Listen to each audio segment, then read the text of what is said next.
Hello everyone, my name is Taylor. And I'm Kelly. And we are the co-hosts of Jumping Bomb Audio, the podcast all about Joshi Pro Wrestling here on the Voices of Wrestling Podcast Network.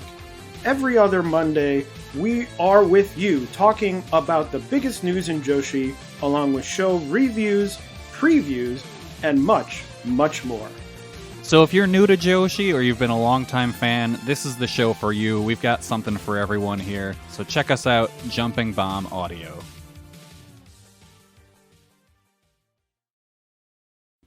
Cheering at pro wrestling shows in Japan is back, and 2023 is already shaping up to be a big year in the history of pro res. That's why you should listen to the Emerald Flow Show. From the Royal Road to the Green Mat, Paul and Gerard take you into the world of All Japan Pro Wrestling and Pro Wrestling Noah.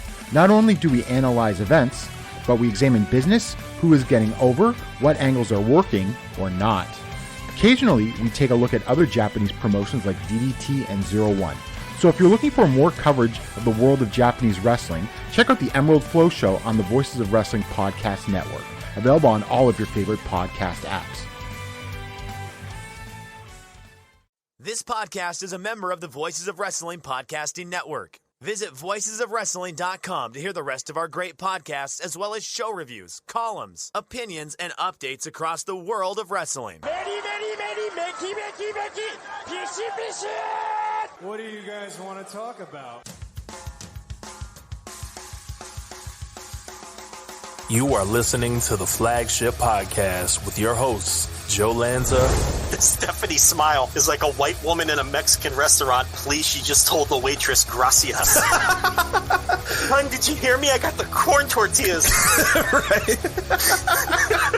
Rich Frage. Jesus Christ, log off and go to work. What are you doing? And we are live on the Flagship Podcast. That is Joe Lanza. I am Rich Craich. Joe, how are you doing? That is Joe Lanza? That is Joe Lanza. We haven't said anything yet, but they know. You're there. They know. I guess the new listeners would know, but they'll know soon. They'll know soon enough. Yes, they will. That Joe Lanza has arrived. What's going on? You're back? We already talked. We talked after we did the Interaction Live for AEW Collision. So I know you're back from the vacation. So I'm not even going to do the empty platitudes of how was your vacation, Joe? How was the beach? So we don't have to do it. We already did that. We already got through that. Your cough's back. I guess we'll update on the cough. Is the cough back? Is it still there? Has it left? Is it coming and going? Where's the cough? Give us cough. Cough's watch. gone. Cough gates. Cough gate. What's gone. going on here? It's gone again? Cough's gone. Wow. Haven't coughed since Saturday. Not once during the Thursday Dynamite review? Up at flagshippatreon.com, not once? Not one time. Wow. Listen. Okay. Cough's gone. There it is. Good. Glad to hear. Early returns in the Noto chat room saying the casual listeners will not know who you are unless I properly introduce you. So that's why I have to tell them that you're that's Joe Lanza, just in case they turn into corn cobs, because then they're going to hear another voice and they're going to be like, oh God, who's that? What's going on in this podcast? And then they're going to leave and never come back. So what would be in my video package? Probably you making a meatballs or something. Making meatballs. A pot of gravy on a Sunday. It's your Sunday tradition, right? The pot of gravy or sauce. I don't know if you're a gravy. I don't know. I don't know what household you're in, if you have to say gravy or whatever for the the sauce guy. Your sauce? Okay. Just want to make sure. I know it's a very divided. I didn't want to offend, so I just decided to go with both of them. Yeah, I don't know what would be in your... Yeah, you'd be pacing in your den, clapping during like an Ishii match or something, or just some sort of strike exchange in a Japanese wrestling match, making meatballs, making gravy, making sauce. Yeah, I don't know. What else? Mm-hmm. Some offensive tweets, maybe? Sure. Maybe a little fist pump. At the end of a Big Reds victory. Oh, yeah. That, oh, you cheering on your... I mean, will the Reds ever lose, I guess is the question, Joe. The answer to that is no. I think they're going to go undefeated the rest of the year. I mean, it stands to reason. I mean, it makes sense that they would, because they haven't lost in, 2 weeks? Basically? More? What are we at now? 10? 11? 11. 11 in a row for the Reds. Man, how does that feel? You know how hard it is to win 11 games in a row? They're very difficult. You know the last time they won 11 games in a row? 1957. I was going to say, it's probably like predates the Big Red Machine. I'm sure you were giving me that fun fact because like the Big Red Machine never did that either to prove how hard it was. They never did that. They last won 10 in a row in 2012. They last lost a game on June 9th. That's a long time ago, man. That's Dominion. That was Dominion, right? Wasn't Dominion on June 9th this year? Something like that. That feels like so long ago, right? Dominion. Yota Tsuji was getting a world title shot. Actually, Dominion this year was June 4th. But still, that's not that far, close enough. Yeah, close enough. Close enough to give you the understanding of how long it was since the stalwart Reds lost a game. So there you go. Yeah, feels good. I bet. How the White Sox doing? Just as good, I'm sure. I haven't looked. I imagine they also have won 11 in a row. It's just not getting as much coverage. Not as good, Joe. Well, did you see we finally settled Luis Robert Gate? It's Robert. Yeah. I think we came to that conclusion on this very show, I believe. Yeah, but no one else. Yeah, he had to clarify. Did you see that a few weeks ago? I did, because there was the long held Robert, Luis Robert, and he was like, why would it be Robert? Yeah. So he put an end to that. He's like, it's not Robert, it's Robert. My name's Robert. Yeah, he did that a couple years ago, but that was more in the White Sox media that he did that. But I think this year, because he is one of the best center fielders in baseball, and probably going to go to the All-Star game and maybe even, I think he's low in the voting because who the hell would vote for a White Sox player in this year's All-Star game. But I think he's realizing he's getting to a level where people now need to know how to say his name. So now, yeah, he's letting everybody know, please call me by my actual name and not whatever you think my last name is pronounced like. But far be it from us to try to tell somebody how to pronounce something on this very show, which very often does not pronounce things right.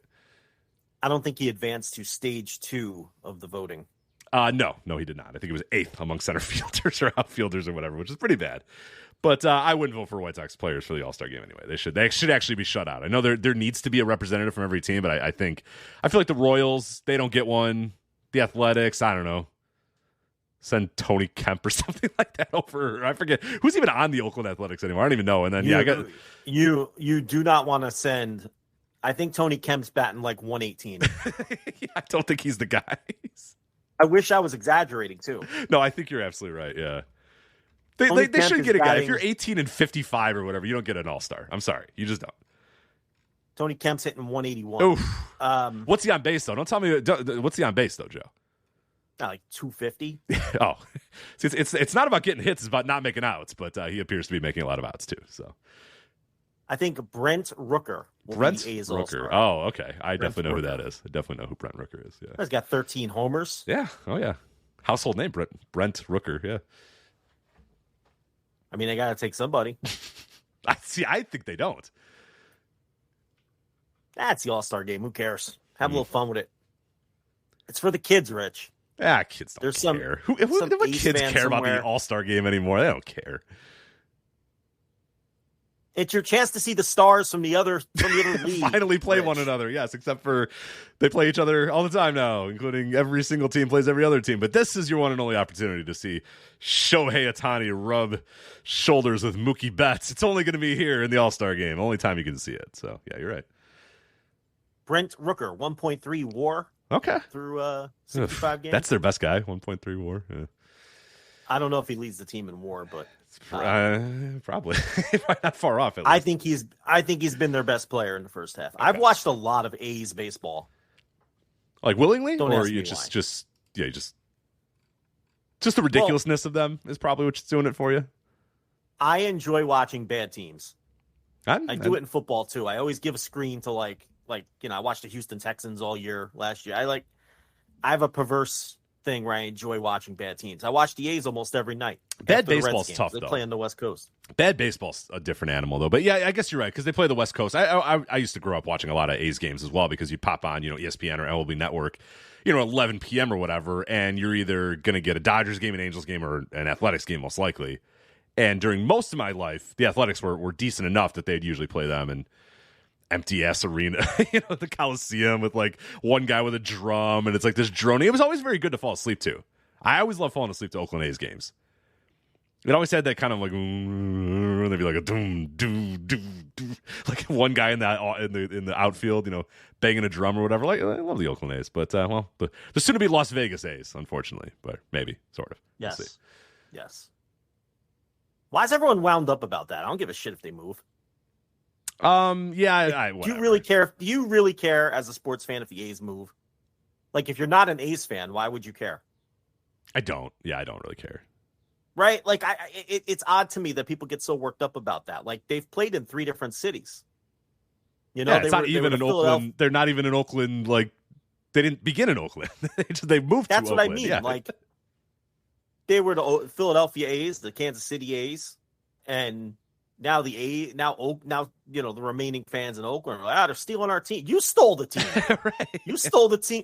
You stole the team from Kansas City. You can't. That's a card you can't play if you're an A's fan. Now, if you were a team that was in a city for 130 years, right? Yeah. If my White Sox decided to pack up town and go to Nashville or whatever, I'd probably be like, well, that kind of sucks. They've been around here for 120 fucking years. What are we doing? Yeah, you could play the card of that's our team, right? But there's like Kansas City A's fans in Kansas City that are still alive. Yeah, they didn't move in the 30s. Late 60s. Yeah, they didn't move in the 30s. It was the 60s. Yeah. Oakland's not some bastion of baseball history where it's like you have to have a baseball team in Oakland. You know what I mean? Like, I don't know. I don't want to get into the whole issue of it because, obviously the owner's a dirtbag and, but I'm not all wound up about the A's moving. They're a vagabond franchise anyway. This will be their 4th city. I don't know. I'm not that wound up about it. It usually bothers me when teams move because I like the history and all that. I don't care about that. Well, that's similar to the Las Vegas Raiders. Like, you can't really be like, oh, no, the Raiders. It's like, they bounce around every 10 years. Who cares? Kind of sucks, though, that Vegas took both of their teams. Right? Yeah. Well, yeah. It's fine. They can have them. But it's balanced. But again, the Raiders, too. Al Davis bounced back and forth from L.A. to Oakland. That's what I just said. Yeah, it's not like you could be like, God damn it, the Oakland institution that is the Raiders. It's like, no, they came and went all the time. Although they were in Oakland first and then went to L.A. and then came back. But, I get the idea. But, the A's got to Oakland like 10 minutes ago. Why? I don't know. I'm not really bothered by it. Nobody goes to the games. They don't draw. They never draw. Even when they're good, they don't draw. So all of a sudden, now their fans are all wound up. They've had good teams there. Under this ownership, they've had really good teams. They just don't keep them together for a long time. And maybe you could argue, I said I wasn't going to get into it. Now I got into it. Maybe you could argue that the fans know they're going to get burned. So it's like, but if you look at their attendance, they never draw 2 million. They drew 2 million fans in 2014. I'm looking at it now. And even with all those playoff teams, they always draw under 2 million fans. You got to go all the way back to 2005. Yeah, it is hard when your team fucking guts and trades everybody immediately. So that's what I mean. You don't trust them to keep the players I wouldn't together. trust season tickets for Oakland either because, yes, they had a lot of great years in there, but very often you'd get like, hey, this guy is good, and now he's traded. Okay, great. Matt Chapman's good, and now he's gone. Okay, great. It's just every time a guy got good, it seemed like the clock had started on, okay, when are we going to trade our best player to, acquire new prospects? And yes, they were able to kick that can down the road for a number of years, almost 20 years basically doing that exact same strategy until finally it just, we have what we have now where it's just like, all right, we're not going to actually acquire good players or develop any good players anymore. Now we're just going to fucking lose and no one's going to come so we can move and end this once and for all. But no, Oakland doesn't want to build them a stadium. They don't want to stay in it. It's fine. I'm good with it. Move on. They basically had 3 waves. They had the Moneyball teams in the early 2000s, right, that were really good. Everybody knows about those teams. Zito, Mulder, Hudson, Giambi leaves. Everybody saw the movie. So that's the first wave. Then they were bad for a couple years. Then they had that second wave, I guess the Josh Donaldson team. Would you call them the Josh Donaldson teams? Probably. Yeah, probably those. Yeah, that era. And that was an era where they had like mercenary. They'd bring up new guys all the time and stuff. But yeah, they always found a way to kind of, Josh Donaldson's probably the best representative of that team. But yeah, there's a few guys you could probably put in that. And then you had the recent, 90 to 95 win A's that the Olsen, Chapman, Simeon, that group, Bassett. That one they just broke up, basically. That's the one that, like, as Matt Olson is still, like, in his prime and, like, 25 years old, they're like, well, sir, we have to trade this guy. There's no way we can't keep this guy on our roster. It's like, all right, now we're done here. Let's all just move on. It's over. So basically, the last 20 years they've had, last 20 to 25 years, they've had, like, 3 waves of teams that were pretty good. You just had to suffer for 2 or 3 years in between when they would get rid of them all before free agency, is basically what it was. And now they're really, really awful. They're as bad as they've ever. I mean, this year's team might be one of the worst teams of all time. It's certainly in the conversation, definitely. They won 6 games in a row a couple weeks ago, and they have 19 wins. And 55 or whatever.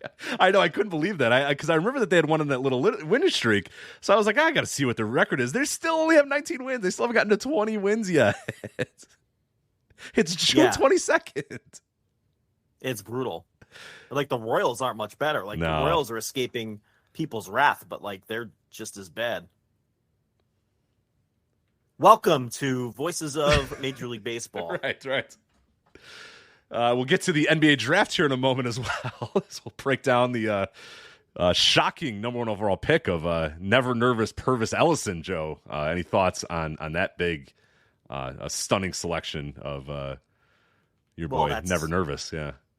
That's an over and back topic, wouldn't it? It would be. Purvis Ellison? Yeah, absolutely. There's 86, 87, somewhere in there. I believe I was actually curious about doing this. It would take up way too much time. We've already spent enough time doing, like, bullshit baseball talk. I thought it'd be actually interesting to have you go over, like, NBA, because I wanted to find the exact moment when you stopped caring about the NBA and stopped really following. He was 1989 for the record, by the way, but like, going through every first pick of every draft and, like, pinpointing the exact moment where Joe Lanza stopped following the NBA. But that's probably not the most exciting topic on a wrestling podcast, so we're not going to do that, especially after we just talked about Matt Chapman and Matt Olson and but yeah, feel free to shoot some at me. I think I got a pretty good catalog knowledge. OverandbackNBA.com, by the way.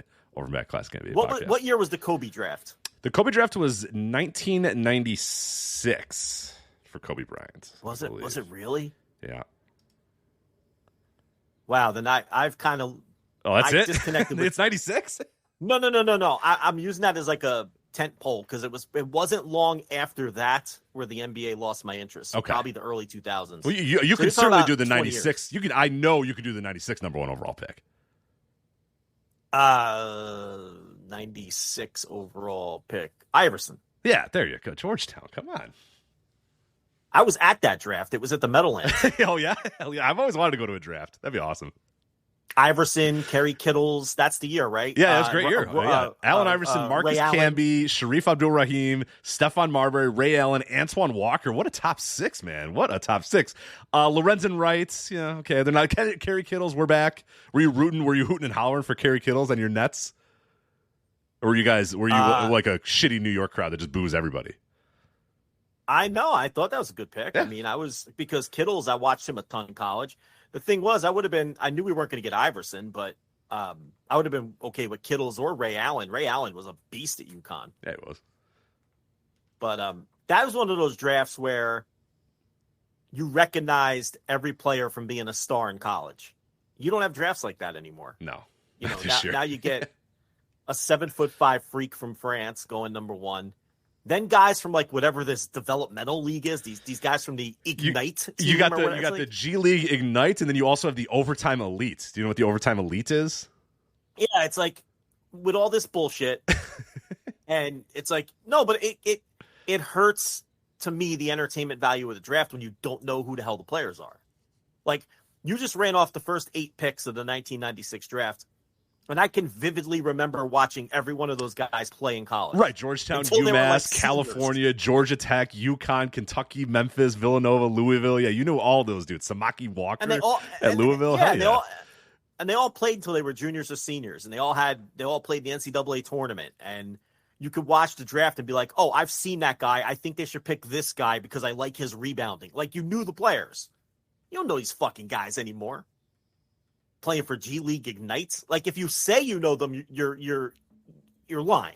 Like you just, or you're a freak, or you're like one of the, and I know these guys, but I'm a freak. I fully declare myself a freak. But even then, like I have a certain level of freakdom that like another guy from France just got picked, and I'm like, I don't know who this guy is. He was like the 7th overall. Just happened. He just got picked a few minutes ago, and I'm like, I have no earthly idea who that guy is. Never heard of him. Apparently, he plays it's hard to get into it, I don't know. I watched some of those games. I don't remember this guy at all, but he's the 7th overall pick, so good for them. Yeah, as a fan, like, you're supposed to be excited about that. If you're a fan of the team that picked, like, I don't know this fucking guy. All right, it's I don't know. I used to really get into drafts hardcore. I can't do it anymore because I can't pretend to know what these guys bring to the table. It's fair. Same thing with the NFL. I love the NFL, but I can't pretend to know what Snodgrass, the guard from Nebraska, brings to the table. Because I'm not paying attention to Snodgrass. I've never watched Snodgrass play guard at Nebraska. Why am I going to be like, oh, that's a great pick? Yeah. I don't know. I'm grading us an A because we took Snodgrass in the first round. He's going to fit in perfectly at the right tackle spot. I'm sure of it. It's like, you don't know. No, I don't know, and I don't pretend to know. Like, I used to pretend. I'm like, why am I doing this? I don't, you know what I mean? Like, I have to see these guys play first. Only Tyler Forness knows. He's the only one who knows. Nobody else knows. like you can't, I'm not breaking down film in my basement like Forness. I don't have time for that. I don't know nothing about Snodgrass. Good, the Bad, and the Hungry. AEW podcast here on the Voice of Wrestling Podcast Network as well. Fun crossover episode this week with Joel from the Super J-Cast as well. So crossover between our AEW and New Japan podcast, as AEW and New Japan are going to do this weekend as well. Now, I didn't mean to get that into it. Do you want me to go that? Are you done with draft talk, or do you want me to go right into it? I think we did just enough off topic to where the people who like it got a taste, and the people who don't like it are just about ready to get frustrated. So I think we should move on. Yeah, because if we started going into like some Maki Walker talk, it's like, okay, we're done. We're done I here. could do. I would love to do some I know. Walker talk. I'm aware you could. Yes, I know. That's because I'm looking at love to do that. I'm looking at the 1996 NBA draft. For some reason, Samaki Walker's name comes up, and I'm like, we could do 15 minutes on Samaki Walker for sure. But I'm not going to. Window is closed. We're done.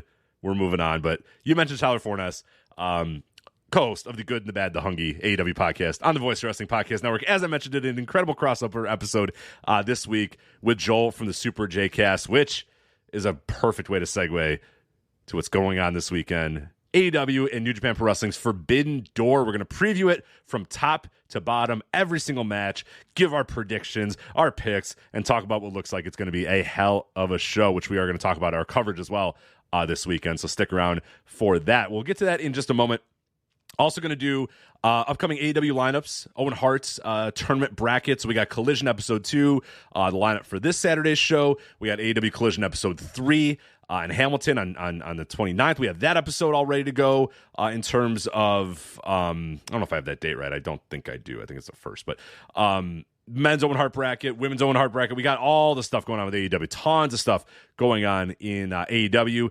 We're also going to touch on a little bit of indie wrestling as well, including the news that came out this week that AC Mack was stepping away from wrestling. And we wanted to do a little segment about him because he's somebody that we've always really, really liked. And we've done multiple segments on this show kind of talking about him and wondering, why he isn't getting bigger than he is, or why, he doesn't seem to be excelling at this business that he's very, very good at. And just so we're going to talk a little bit about that because now he is maybe not retiring, but like he says, stepping away from the world of professional wrestling. Then we're going to get into the world of All Japan Pro Wrestling as well. It's been a while since we dug into All Japan Pro Wrestling.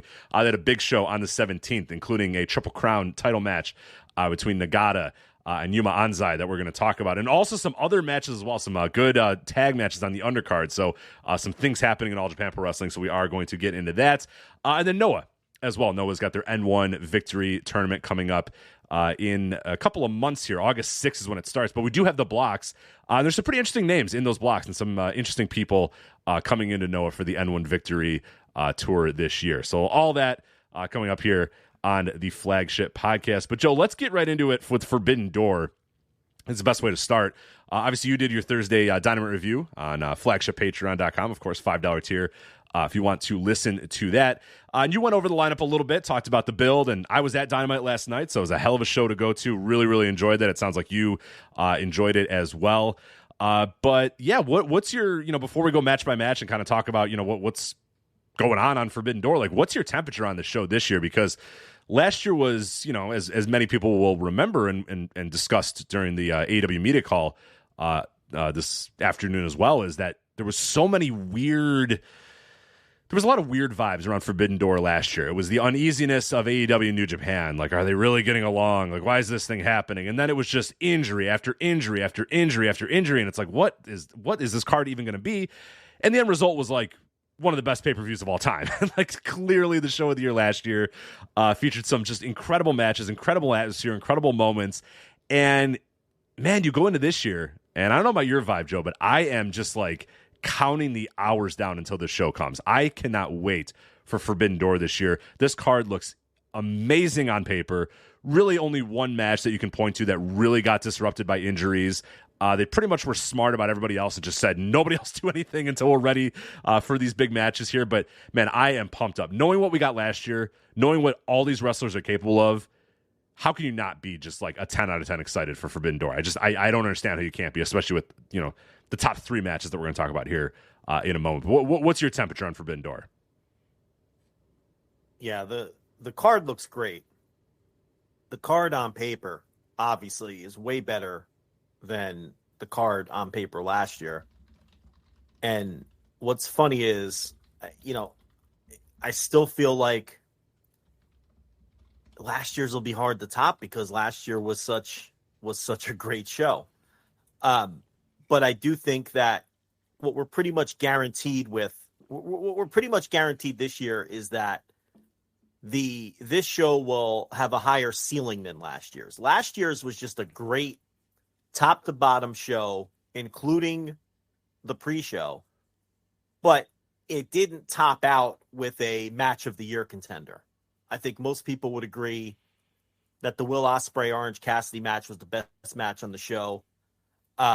That was not any kind of consensus match of the year contender. There were some people who thought it was at that level. Everyone thought it was, a great match, but you've got a couple of matches at the top of this card, which can top out, which everyone expects to top out the match of the year level. And it would be disappointing if the top 2 matches were not match of the year contenders. It would mean that those matches didn't meet expectations, which is wild. And one of them is a rematch of, I think, the Clubhouse leader for match of the year with Ospreay and Omega, and their first match at Wrestle Kingdom. A lot of people think that was one of the greatest matches ever. I know I do. And then you have a legitimate dream match in the real sense of the word. I know the wrestling world had a dream match debate when Kenny Omega took on Vikingo on television several weeks back or several months back at this point. And that was more of a marketing hook to sell a television match for Tony Khan. Not that it wasn't a match that people were looking forward to, but it wasn't a dream match on the level of Bryan Danielson versus Kazuchika Okada. As Khan said on the media call today, that's a legitimate dream match in that, that's a top 0.01% match that hasn't happened yet that people have wanted for many years. So with those 2 matches alone, this card should top out and hit a higher ceiling than last year's show.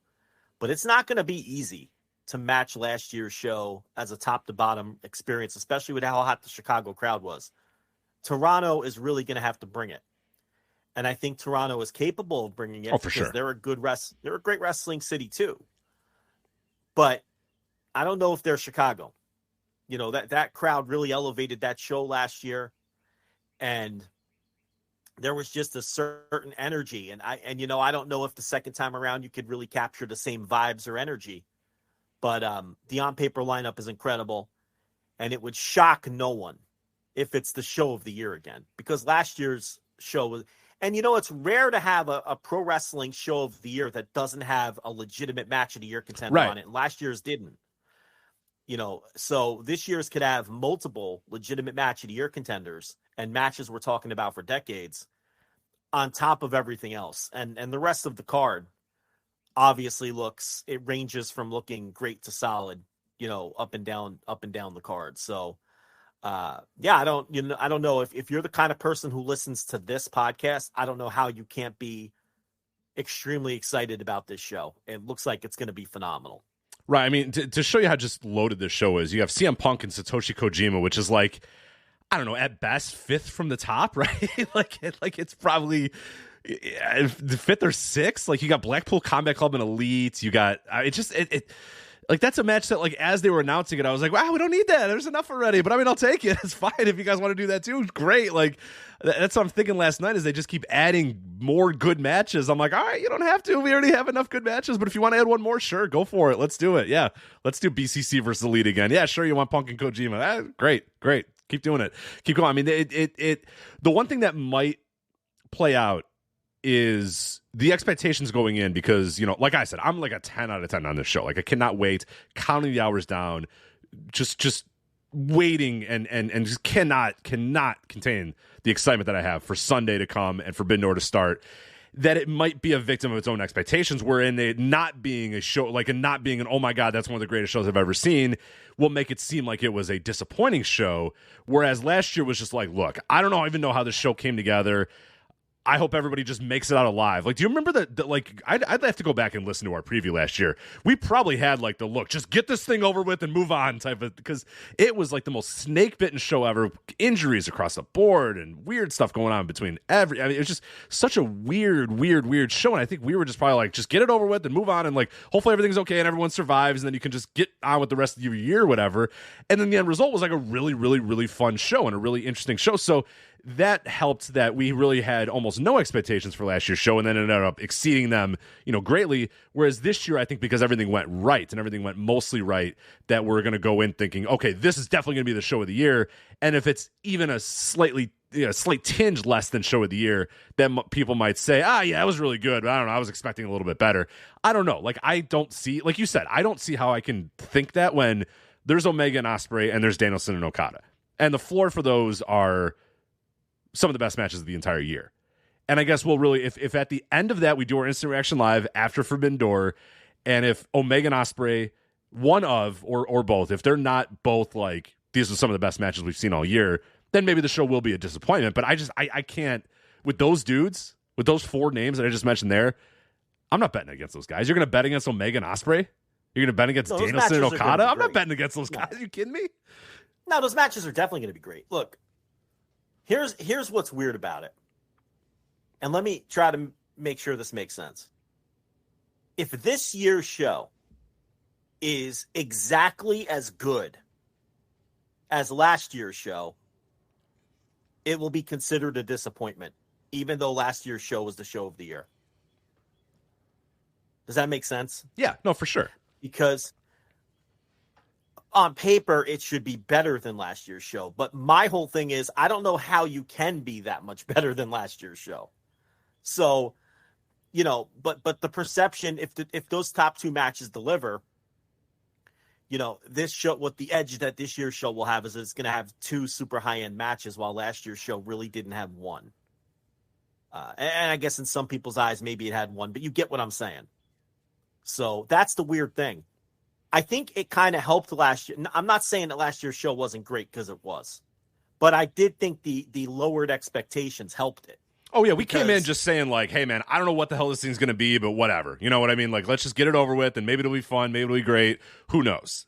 And, yeah. The narrative coming in was how snake bit it was. Yeah. And if you recall, it wasn't even losing CM Punk and Bryan Danielson and all of these big stars. But they even, right up to the day of the show, they were losing people off of the show.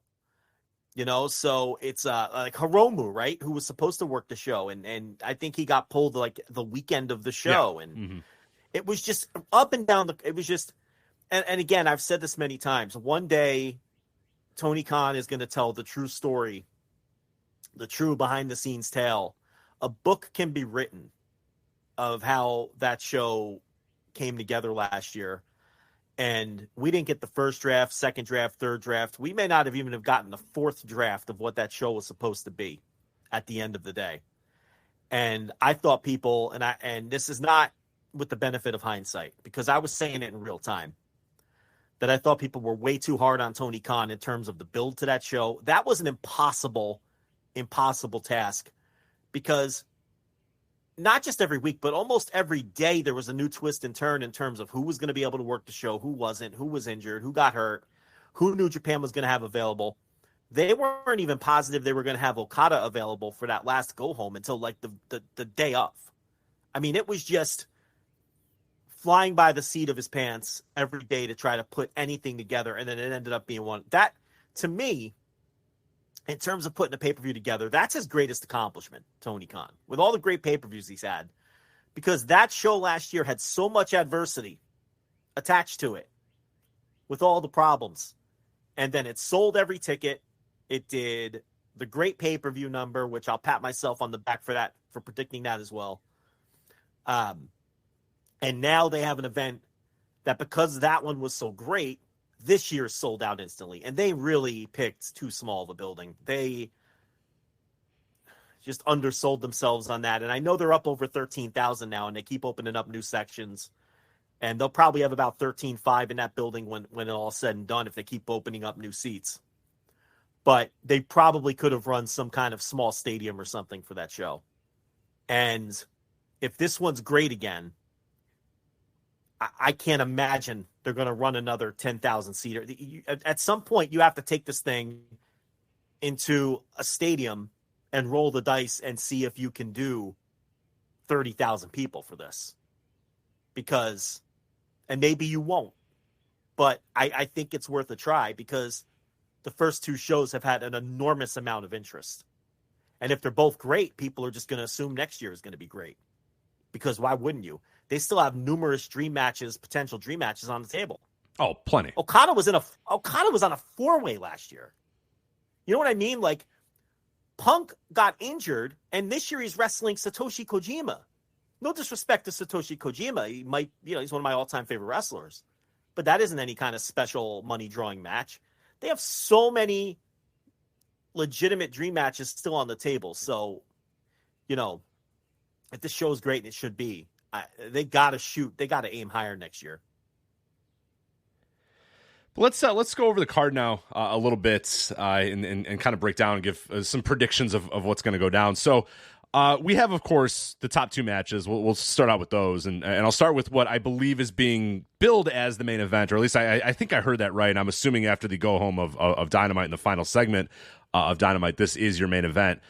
Bryan Danielson versus Kazuchika Okada is, like you said, in an era where the term dream match, and we're kind of past that. I feel like I don't see that term as much. There was like 5 years ago or whatever, every indie match was a dream. You know what I mean? Every indie would book this guy and that guy, and here's a dream match. And it was like, we all kind of got sick of the term and realized the term didn't have any meaning anymore and became utterly meaningless. But then, we had, like you said, the dream match, debate or whatever, the stupid debate with Vikingo and an Omega, a few months back or whatever. But this is in an era of all that. This is the dream. This is a dream. Like what the term is supposed to mean is these two guys who seemingly never felt like it was possible. These two guys would ever get in the ring together and wrestle in a pay-per-view environment. You know what I mean? Like, there's just no way that you would ever think that Bryan Danielson, not Daniel Bryan, Bryan Danielson would face Okada. Like, there was no point in the 2010s did you ever think that these two guys would get in the ring together. No company that could facilitate it. Nothing that was going to happen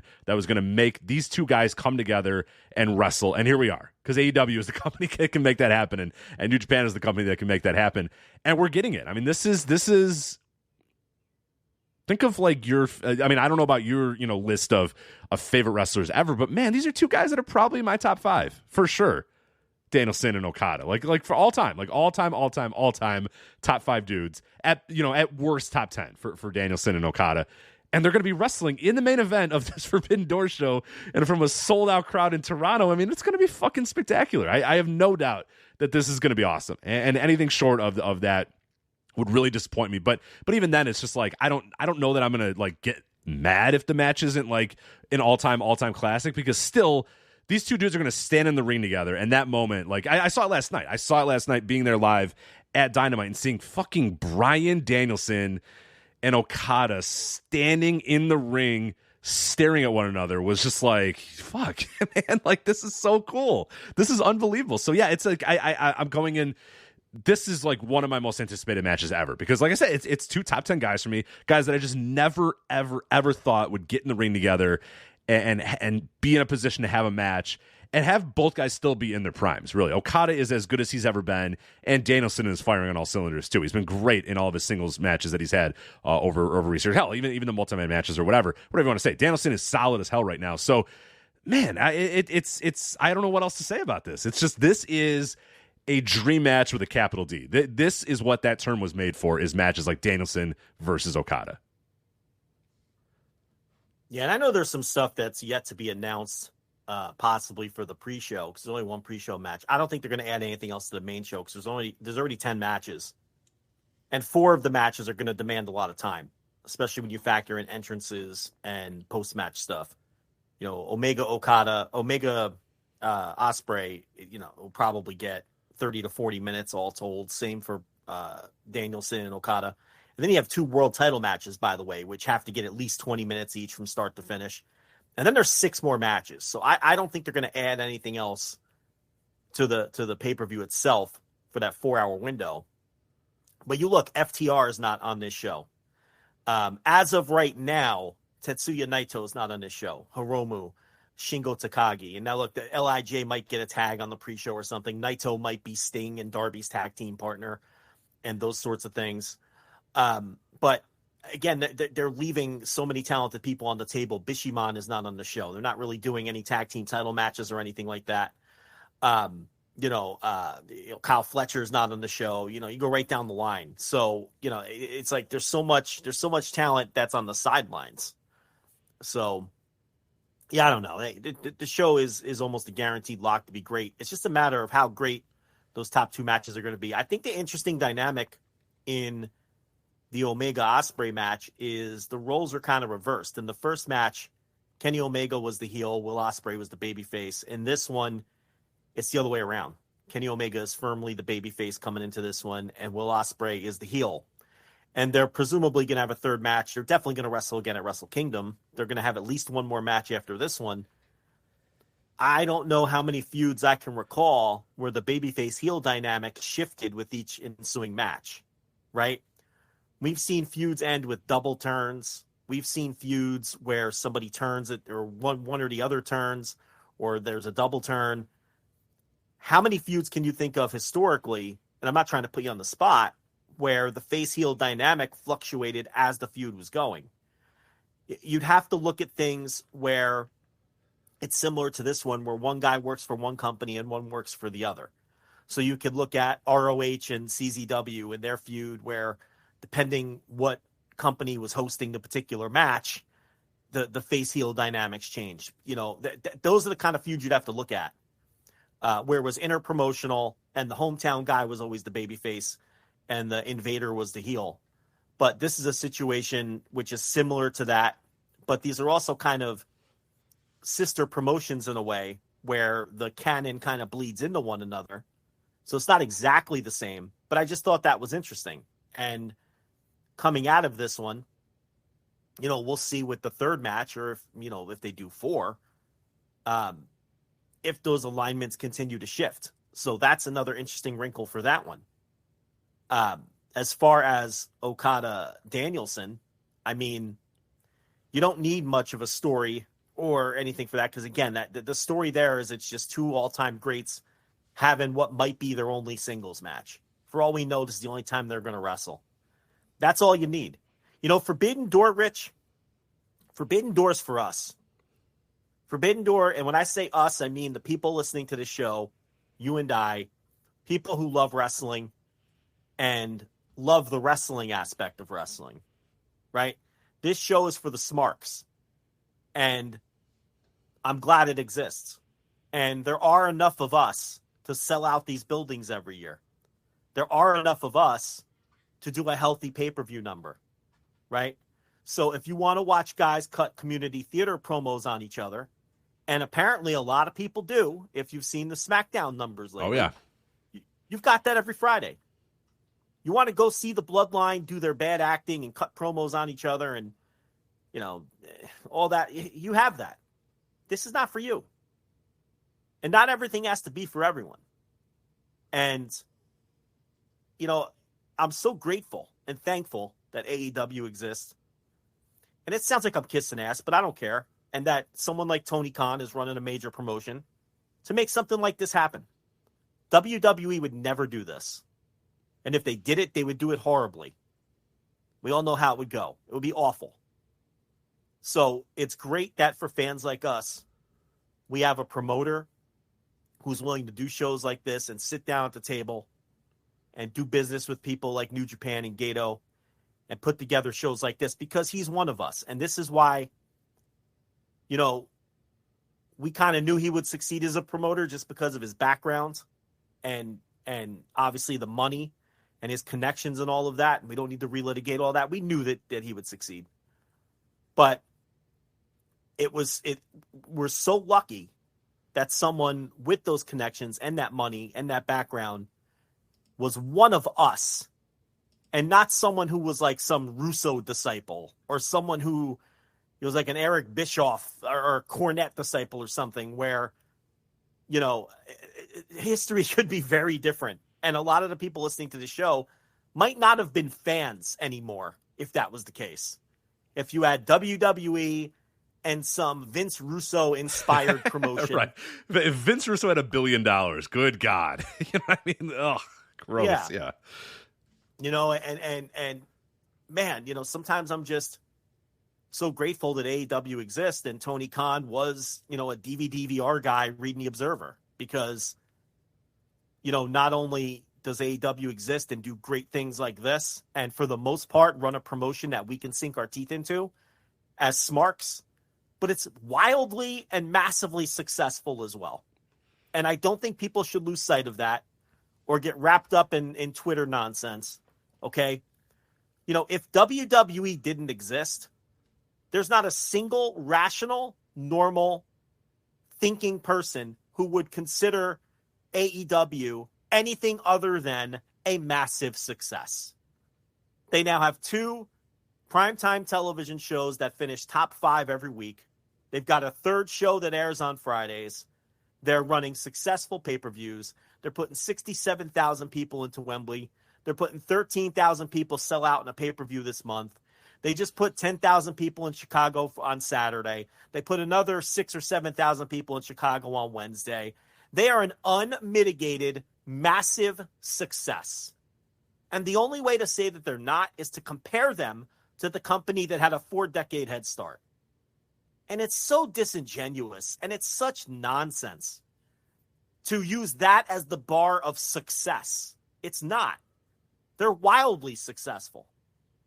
And they don't have to catch WWE or be at the level of success of WWE. And maybe one day they will be, maybe one day they won't, to be wildly successful. Because that's what they are. They're wildly successful. And I know I'm mostly preaching to the choir when I say things like that on this show, because our listeners are smart and they understand what's going on. But, you know, sometimes I do think even the smarts need a little bit of a pep talk sometimes. And this is the kind of weekend that's almost like a pep rally for us. This is going to be great. And I'm just thankful that all of this exists as a wrestling fan, because, man, I don't know, you know, the pandemic in particular, in a world without AEW, or a world where AEW was something entirely different, pandemic wrestling would have been rough, Rich, because, you know, New Japan was not doing well. I think we're a Japan retro. as a whole was not great. I think we're a retro show. I think we pivot to just full on retro at that point, which I could probably do. I could probably do that, but yeah, I may have given up on modern. Yeah, I mean, you know, the current American independent scene is not great. You know, Arena Mexico was just a complete mess during the pandemic. CMLL almost closed. They came as close as in their 90-year history. I forget what the exact anniversary is this year. Straight up people. Like I remember a Cubs fan in Luchador being like, I don't know, they might close. I'm not sure. They might not make it through this. I don't know how they can. Yeah, and Japan was a tough watch. And I'll be completely honest, I only kept up with it because of this show and out of habit. That's not something I would have enjoyed and kept watching if I was just, you know. Hell no. So it's like, you know, I'm very thankful for what Tony Khan has done for pro wrestling. And these are I think I had this same speech last year. I mean, because this show always reminds me of that. That it could be a very different landscape. And, we nitpick and complain like wrestling fans are wont to do.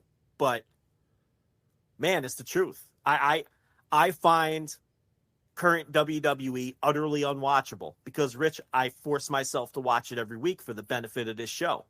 We don't always talk about it, but I have to keep up with it. Once you take your finger off the pulse, you're done. You got to keep your finger on the pulse.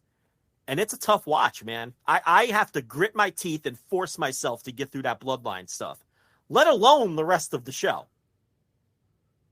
It's been worse at times. Don't get me wrong. This is not the worst WWE has ever been, but it's not enjoyable. It's not enjoyable. And, I don't know where I would be as a fan. I don't. That's just the honest truth if it wasn't for Tony Khan and AEW.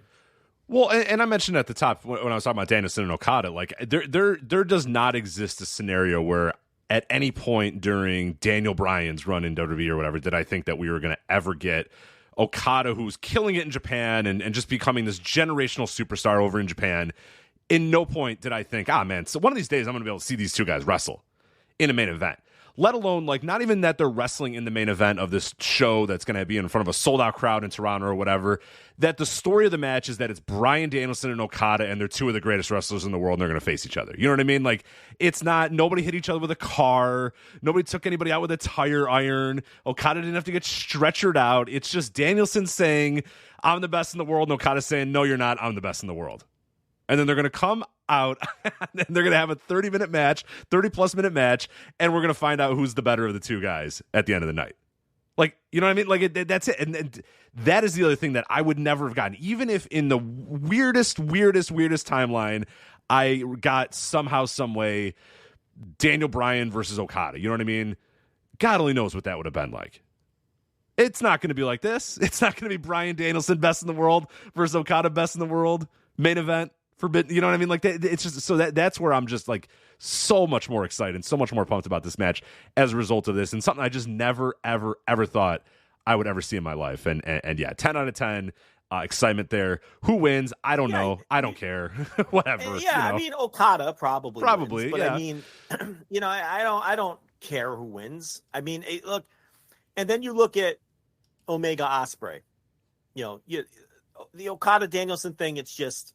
This is a dream match. We're going to see two of the greatest of all time have a singles match, and that's enough. That's enough for a wrestling fan. Yeah, they looked at each other, they stared at each other, and we're good. Yeah. We're good. That might not be enough for your Friday Night SmackDown crowd. I'm not trying to be passive-aggressive, but it's enough for a wrestling fan. And this is for us. It's not for them. Okay? And then you have Omega Ospreay with such a great story, right? You have the braggadocious, cocky Will Ospreay, who thinks he's the best wrestler on earth, and he runs into Kenny Omega at Wrestle Kingdom, and he gets put in his place in an extremely violent fashion. And he questions himself. And he says, man, maybe I'm not as good as I thought, and if I can't beat this guy, then I shouldn't be doing this. And now he has all this self-doubt, something he never had before in his career, right? And now he's getting his second crack at him. So, that is a great match. That was probably the leading contender for match of the year. And that has a great pro wrestling story to go behind it as well. And we see the next chapter of the story they're going to tell. And then you have this elite Blackpool Combat Club 10-man with all of those different layers. I mean, there is so much going on in that match with the teammates, with, Eddie Kingston doesn't like any of his teammates with the exception of Ishii. He just wants to get his hands on Claudio. But Mox is on the other side. Right, he doesn't hate Mox. He still hasn't put his hands. He still hasn't put his hands on him. Tag team partners. He still has not put his hands on him yet. He's his brother. They're tag team partners. They challenge for the tag team titles on an AEW pay-per-view. And he doesn't want to put his hands on him, but he wants to get his hands on Claudio. But Moxley is fighting dirty lately. And, at some point, he's probably going to deck Eddie Kingston. And Moxley, he doesn't have Danielson for this match, so he brings in Shooter from Japan, who's been his protege for years and years. There's just so much going on. And then the Don Callis thing with Takeshita. Ishii getting thrown into the mix there is a lot of fun, too, with the backgrounds that Ishii and Moxley have and stuff. So, yeah, that's great. There's so many branches to the story in that one, and they're going to do such a great job telling 19 different stories in that match. And, I really thought, okay, we have this great top two, this legendary top two on this card. And then they announced the 2 world title matches, and I'm like, they're okay. But they're not anything that's, I was thinking to myself, this show needs a third huge match, and that's it. Yeah, that's the one. To me, the Elite and Blackpool Combat Club is that third match where it's like, when it comes on, you inch up to the edge of your sofa, you rub your hands together, you push your chicken wings and your pizza aside, and you're like, all right, this one is getting my total attention. This is the third big-time match on this show. And, what a great job they did building that on Dynamite. I mean, just a phenomenal job, even with only having 6.5 minutes to do it. They had 6.5 minutes to get that match over. Yes, at the end of the they did. Show. We were looking at our watches as I'm thinking, I was with my buddy and I'm thinking, man, they got a lot to go on the show. They got Danielson's going to call it Okada, and Eddie's going to do his talking, and Eddie hits the ring. I'm like, he's got 6 minutes. How are we going to get this done? And they fucking got it done. I wish they had another extra minute or so, but it made the chaos of it actually that much better. Of like, how are they going to do all this? How are they going to do all this? And they got it all done because they're all professionals. And they all know what they're doing. And it ended up being like a really, really cool segment. But yeah, it was like, holy shit, they got 6 minutes to build this entire match, and goddamn it if they didn't do it. God damn it if they didn't nail it. I mean, and it wasn't just 6 minutes. I mean, there's, like you said, there's so many layers that are going into that match in terms of long-term stories with Eddie versus Claudio and Eddie and Moxley and obviously the Bucks and Blackpool Combat Club and the Bucks and Takeshita and then so many other things that you can go, so many other layers and different things you could do with it. Hell, Moxley and Page, there's that too. So there's been stuff that's been built up for months upon months upon months. But yeah, they basically had 6 minutes to just tie the entire story together, and they fucking did it. And they nailed it, and it was awesome. But I didn't think they were going to be able to get it in 6 minutes. So a testament to them for doing it. But holy crap. Yeah, I would have given them a little bit more time. Maybe slice off, 5 minutes of Taya and Chris Statlander and then maybe give them a little bit more. But hey, you know what? It is what it is. They got it done. I couldn't believe it, and Moxley starts coming through the crowd when Kingston's cutting his promo. And I'm like, this fucker's, first of all, has to get into the ring. Then they have to cut their promos on each other. And, oh, by the way, we still need to get to the coin drop tonight. And how are they going to squeeze all this in? Now we're down to like 4 minutes. And they not only got everything in, they announced Ishii. They did the brawl. Then they had Danielson come in. Then they had him call out Okada. Then they did the coin drop. Then you had Okada come down. Then you had Okada do what he had to do with Danielson. And then you had Okada hit the Rainmaker on Wheeler Yuta. And they got all of that done in 6.5 minutes. and seriously, can we shave 3 or 4 minutes off of that terrible women's match that nobody cared about? And let this breathe a little and give them some more time to work with. But I kind of like the chaos of it. And now in hindsight, now that it all happened, I kind of love the chaos of it all. It fit. Yeah. But yeah, maybe 8 minutes would have been a little nicer. But hey, they got it done in 6. That's fine. And look, the opening angle on Dynamite was great. After the Hardy's Guns match with the CM Punk stuff, that was red hot. So the show really opened with a red hot angle and closed with a red hot angle. And it was one of those Dynamites that I didn't think had any great matches, but was a great show. Yeah, because it had stuff that happens. Like, there was constantly angles and big things happening, and there were good promos, and there was great energy. And I can live with that. I have always said, I don't need great matches in my TV wrestling. I need good matches. Don't give me a bunch of 3-minute garbage matches, okay? And if you're going to give me great matches, I'll take them. Okay, I'm not saying that. But I don't necessarily need to have 3 great matches on every one of my TV shows. As long as the action is acceptable and other shit happens on the show that's exciting and there's a good energy, it can still be a great show. Pay-per-view, I want great matches. If I'm paying $50 for a show, if I'm streaming a show, whatever the case may be, buying a $150 ticket, I want great matches and I want blow-offs. I want conclusions to feuds where warranted, and I want great matches. That's where I expect to have a great show. TV, I don't necessarily always need that. And last night I thought was a great example of wrestling television that didn't need a great match. 4 of the matches were just fine. The women's match was terrible. And that was still ended up being what I thought a very good Dynamite, if not a great Dynamite. So, so those are the top 3 matches to me. The 2 big singles matches we've talked about, and the 10-man. And then, oh, by the way, there's 2 world title matches, Rich. There's right, 2 world title matches on the show. Yeah, sprinkle some world title matches in there too, which let's talk about the IWGP one too. It's Sonata and Jungle Boy Jack Perry, and I know there's been a lot of talk about Jungle Boy doesn't deserve it, or Sonata Jungle Boy. Honestly, I don't know about you. I couldn't possibly care less about what Jungle Boy or what Sonata is doing on this show. You needed to have an IWGP Heavyweight Championship match. You needed to have somebody that Sonata could easily win. You needed to have somebody that AEW thought highly enough of to put in that spot. You needed to find somebody that, that New Japan at least, I mean, it had to work both ways. I know some people are like, oh, I can't believe that's all Tony gave them. And it's like, Gato had to agree to that too. They literally said they sat at the table and decided all those things. Jungle Boy he is a pushed commodity in AEW, whether you like it or not. Tony Khan loves that guy and is going to push him to the moon. And oh yeah, he's about to turn heel. And people sense it. People know it at Rampage. A little bit of a spoiler for people that are going to watch Rampage.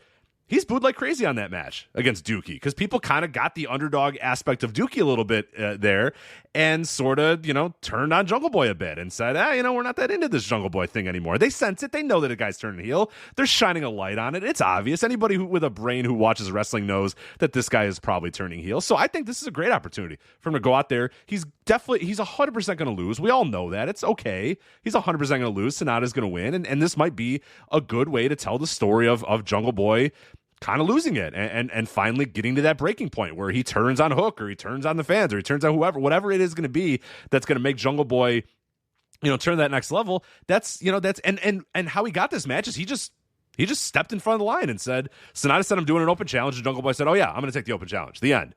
And that they did it in that promo where it was him and Hook and Hook was like, oh, what? You're doing the open challenge. And Jungle Boy's like, yeah, sorry, I didn't tell you, but yeah, I'm going to do this open challenge. But hey, will you come out with me?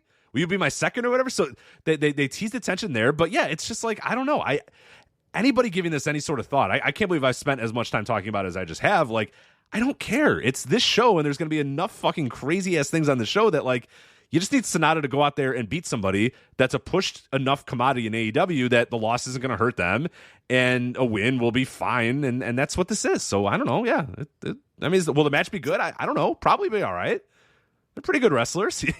I think it's fine. I just don't. There's been a lot of hand-wringing about this, and I just do not understand why you would waste your time hand-wringing about this. I understand from a basic level of maybe people wanted a more exciting opponent for Sonata. No, he's not exciting. Listen, I don't want to get... Their champion's not exciting. I understand that. Like, I don't really want to get too derailed. I'm not convinced Sonata's better than Jungle Boy, to be completely honest. I think match for match, Jungle Boy probably has better matches than Sonata. I mean, it's close, if anything. I haven't really thought about it, but I don't want to go down that road because that's neither here nor there. The thing with these 2 title matches, I think this is a brilliant piece of business. And I think this is just exquisite pro wrestling booking with Tony Khan and Gato getting in a room. Like Tony Khan talked about today on the presser. He said he was in the office last night with Gato doing some last minute booking. They've become good friends, according to Tony Khan. I think those 2 guys are doing a remarkable piece of business with these 2 title matches, right? Because there is no more perfect opponent for MJF in this scenario for this show than Hiroshi Tanahashi. Oh, no. That is the most perfect. We'll get to that one now. I mean, that is the most perfect booking you could possibly do. We talked about it last week, Suit and I, when we reviewed the Dynamite for Instant Reaction Live. Like, that's it. That's the booking. That's the match. Yeah, because Tanahashi, in the eyes of Americans, is this great legend. A lot of the fans watching this show may not understand that he's on the way down. They may not understand he's not what he was. And he can easily lose, and New Japan won't care. And it's a great scalp for MJF, where he now gets to brag about beating the great Hiroshi Tanahashi, right? And then New Japan gets their win back when Sonata beats Jungle Boy, which is so perfect in terms of booking. Because not only for all the things you talked about, Is he going to go heel eventually? Is he setting up his heel turn? The story aspect of it. But Jungle Boy losing to Sonata plays right into the story that they're telling with Jungle Boy. He keeps talking about how he wants to win a title by the end of the year, and he hasn't been able to do so. He's going to come up short again. He's going to lose again in an attempt to win a title. It's going to keep eating him alive, right? New Japan gets their win back, and the two companies go 1-1 in the world title matches. And, eventually I think the obvious story here is Jungle Boy keeps coming up short trying to win titles, and he turns on Hook and beats him for the FTW title. I think that's where, and I don't think I'm any kind of genius for coming up with that path. I mean, it looks pretty obvious, okay?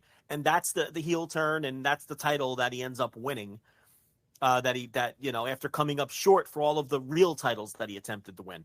This is a brilliant piece of booking, because it works for everyone. Everyone wins. Both companies go 1-1. You advance Jungle Boy's story. Both world champions get a win on the pay-per-view. It helps MJF because he beats a legend. He'll brag about that for the rest of his career. He'll add into his promos that he beat the great Hiroshi Tanahashi. New Japan doesn't give a shit that Tanahashi loses. All of this is brilliant and perfect. Now, I understand the aspect of people want to see a bunch of dream matches. I get it. But you got to do some business with these sorts of things too. Okay? Tony Khan's not going to sacrifice one of his top guys to Sonata, okay, when, just for the sake of everybody getting another dream match. That's not going to happen. Jungle Boy is someone who can lose. Not only can Jungle Boy lose, it's beneficial to the story that they're telling. That we want him to lose. They need him to lose. AEW wants him to lose. It's a perfect part of the story for him to lose, and to lose convincingly too. Like he does. I don't even think you need to have it be like, yeah, obviously you want to be a little bit of a back and forth or whatever, but you need Sonata. I mean, Sonata just needs to beat this guy. You know what I mean? Like really, really beat him, and then that helps the story even more. Match, though. I think they'll have a great match. Oh yeah. Because Sonata's been better lately. He hasn't had some of his sloppier tendencies, and I'm not a Jungle Boy fan at all. I'm really not. Everybody knows that. But he always delivers in the big match. He has great matches.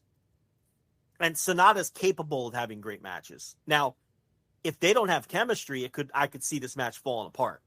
Because every Sonata match is a hair away from totally falling apart. We know that. Okay? So I'm not saying that can't happen. But if they have any kind of chemistry, I think they're going to go out there and they're going to have a great match. I don't think he's going to get beat definitively like you're saying.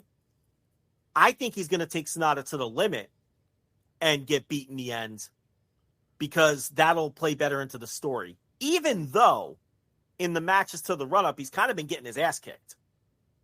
He got his ass kicked by Roosh. The match last night, you were there. You tell me. Yeah, he didn't put Dookie away. Right? Yeah, he didn't put Dookie away in 2 minutes. I'll tell you that. It was a run up for sure. So, and that's clearly the story they're telling, is that he's starting to lose his grip a little bit and not quite able to understand how to. This is a guy who just a little bit ago was at the top of the top and going for the title or whatever, and now he's struggling with Dookie. You know what I mean? He's struggling with, the bottom rung guy in just five guys or whatever. And like you said, yeah, that's kind of been the story, is that he's struggling and struggling and struggling. So, no, I don't think he's going to be like beaten in like 5 minutes by Sonata, but I do think maybe, you'll have a few hope spots here and there, but I think it's actually advantageous to the story for Jungle Boy to really get outclassed in a lot of ways too, and just really be like, oh shit, I'm not on this guy's level at all. Like, I'm nowhere near this guy right now. In my current state, I'm not anywhere near where I need to be to win this title. I keep picturing in my head after the match, Jungle Boy sitting in the ring with his arms around his knees, looking dejected. Hook standing there, maybe trying to console him a little. Like, I keep picturing that in my mind. And them really taking a less subtle step in the story that they're telling. Because all of the steps so far have been kind of subtle. Jungle Boy standing there with the chair, a little bit longer than you might want someone to stand there with a chair, thinking about maybe possibly, nailing Hook with it, but not in a very obvious way. It's all been very subtle, and it's time to start turning up the dial a little on the story to where it's not so subtle anymore, because I think we've passed the stage where everyone kind of understands what they're doing here. So I don't think we need to be super subtle about it anymore. So maybe in the aftermath of this, we take another step in this Jungle Boy turn. I will say this, and I want to just put this out there, and we'll move on to the next match. This is AEW, and they've not done the obvious before. Is it entirely impossible that Hook is the one that turns? That's possible too, yeah. You know, they get a little pissed at it. You know, maybe Jungle Boy's a little upset, and, you know, maybe he shrugs him off or whatever, and Hook's just like, fuck you, and just knocks him out. They could zag. They've zagged him. Yeah, because you could still get to the same finish line of Jungle Boy finally winning a title and it being Hook's title, but with Hook being the heel. You can do it that way too. And this could all be a misdirection where everyone's like waiting for the Jungle Boy turn, and then it's Hook that turns on him. The only thing with that is you would need to come up with some kind of proper motivation for it. Otherwise, it's a Vince Russo angle. Right. It's a swivel the hips just to swivel the hips and swerve you just because we're swerving you. And that you don't want. So I would tell people just pay close attention to this story and look for little things that maybe where Hook would have some kind of justification for getting annoyed with Jungle Boy. And maybe the whole Jungle Boy thing is a misdirection, because we've seen AEW situations where we're like, oh, this thing is going to happen, because it always happens in wrestling. And then that thing doesn't happen. So I'm just putting that out there. So we talked about MJF and Tanahashi. I don't think there's anything more we need to say about that one. I mean, again, just perfect booking. MJF, the disrespecter to New Japan Pro Wrestling. Hiroshi Tanahashi representing New Japan Pro Wrestling. Can't be anybody better. MJF beats Tanahashi. To most people, most fans that aren't watching every single New Japan show still probably revere Hiroshi Tanahashi as a tippy top guy. He is still an all-time legend, even though he's, you know, obviously fallen. It's pretty much washed at this point, like we've said. Yeah, he's definitely on the way down, but, you know, it works. It definitely works in the sense that, yeah, MJF's this cocky asshole. Tanahashi still is held in reverence, still feels like an important opponent. So MJF beats him, and yeah, he can go around and tell everybody that he beat the great Tanahashi. And hell, I hope it's good. I hope it's fun. But even if Tanahashi can't fully go to the level that Tanahashi used to go, which we've you know, less and less evidence that he can anymore, these guys are such smart workers that there's no doubt in my mind this match is gonna fucking rock. I mean, these are two students of the game, two of the smartest wrestlers in the world. This is going to be a good match, no matter what. Even if physically Tanahashi can't hang. Tanahashi can still fake his way into a great match. Absolutely. He can still do that. He did it against Ospreay, where Ospreay wasn't 100%, and they just bullshitted their way and into a great match. So there's no reason someone like MJF can't have a great match with Tanahashi. And MJF can do his gimmick and his character and talk about how he doesn't like New Japan and New Japan is the shits. MJF is marking the fuck out. Oh, yeah. We all know that. He cannot wait. He's watching tapes. He is watching tapes all weekend getting ready for this match. Yeah, and he's got ideas, and he can't fucking wait for this. And, you know, it's so, yeah, I don't have any doubt that they're going to put together something very entertaining. Les Suzuki Gods, Chris Jericho, Sammy Guevara, and Minoru Suzuki versus Sting, Darby Allin, and TBA. Again, to your point, that maybe we're kissing ass, and you know what? So fucking what? Where else was I going to sit in an arena and watch Chris Jericho, Minoru Suzuki, and Sting all stand in the ring together? Right? Yeah. I saw that last night. I saw Minoru Suzuki, Chris Jericho, and Sting in the ring together. And I'm just like, what the fuck? What am I seeing? What other company is going to give me this? You know what I mean? Like, where else was I going to get this? This company. Yeah. Only this company. No one else was ever going to do this. Sting, Chris Jericho, and Minoru Suzuki. Come on. Yeah, no. This is it. No, and now we got a TBA. We got the mysterious TBA. Will it be Bill Goldberg, Joe?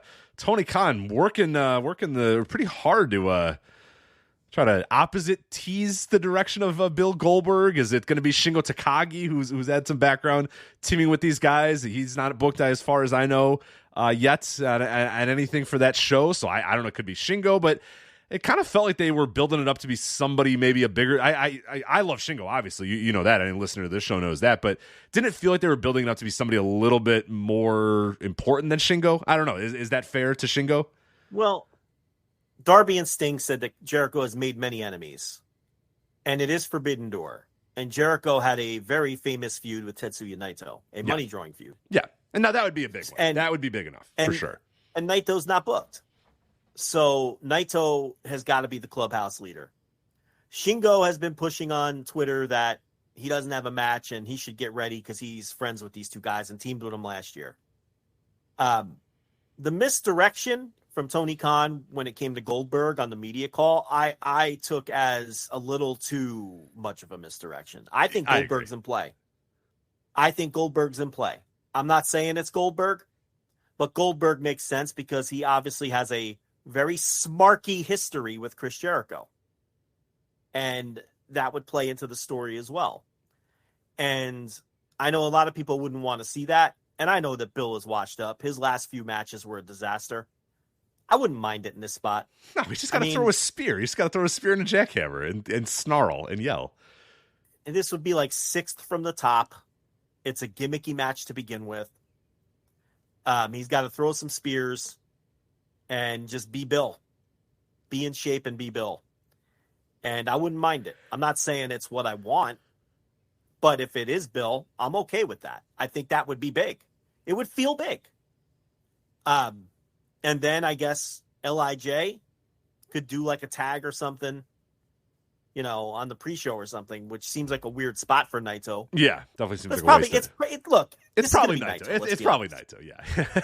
I like Tony being like, Bill Goldberg did have matches in Japan. It's like he tried to use the Japan angle instead of the Chris Jericho angle. It's like, yeah, he had some matches in Japan, but like, I don't know if Bill Goldberg's Japanese legacy is any sort of a connection to this show, but he was laying on a little too thick there, but I appreciate that. These are all cool options, though. Yeah, great. Like, I'm okay with any of these.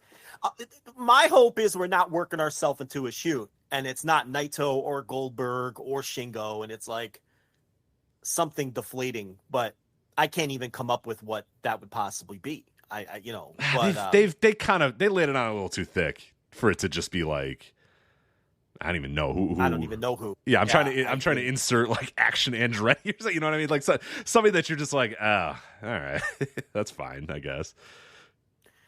Yeah, right. Because with the whole but the thing with that is Jericho just beat him 5 minutes earlier. Right. No, I'm just throwing out a name of like a recent just anybody that would just be like all right, well, an enemy of Jericho. Yeah. Like, that kind of stinks. Like Ricky Starks would be like, all right, I mean that's fine. Pineapple Pete. Right. It'd be like, oh, all right. I guess that's cool, you know. It seems like a lot to build up for it to be Pineapple Pete, you know. So I'm assuming it's somebody of the Naito level, but we'll see. Yeah, because Naito wasn't on the show last year, so you would think that you'd want to get him on one of these and put him and it's not like spot. you need to like promote him either. It's like you said, it's a 6th match from the top. It's whatever, whoever comes out. It's not.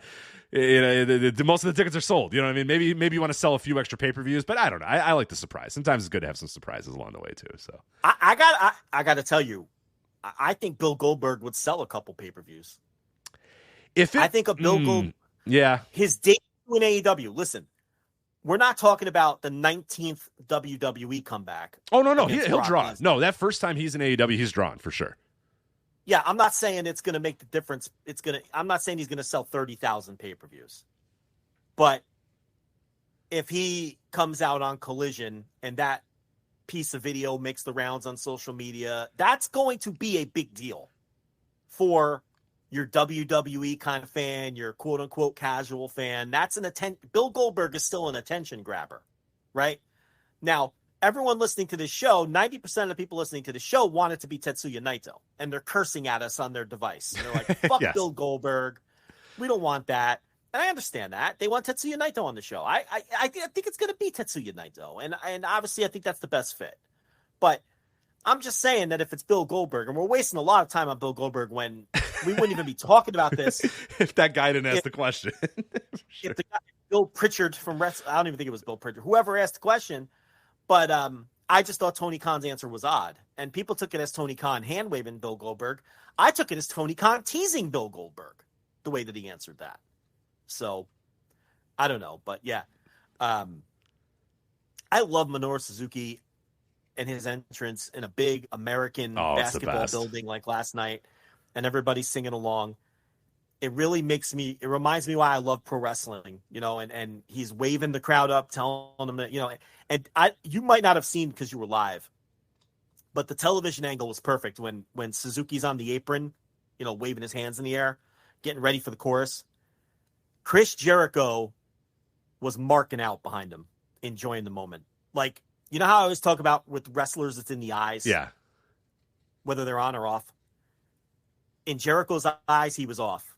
He wasn't Chris Jericho, the gimmick. In that Chris moment. Irvine or whatever. Yeah. He was Chris Irvine, the man, and he was marking out for Minoru Suzuki, soaking it all in the Wintrust and the crowd doing the gimmick. And I thought that was such a cool moment because even Chris Jericho was like, this is cool as fuck. So hopefully Toronto does the same. I think they will. Yeah, it's a good crowd. I think they will for sure.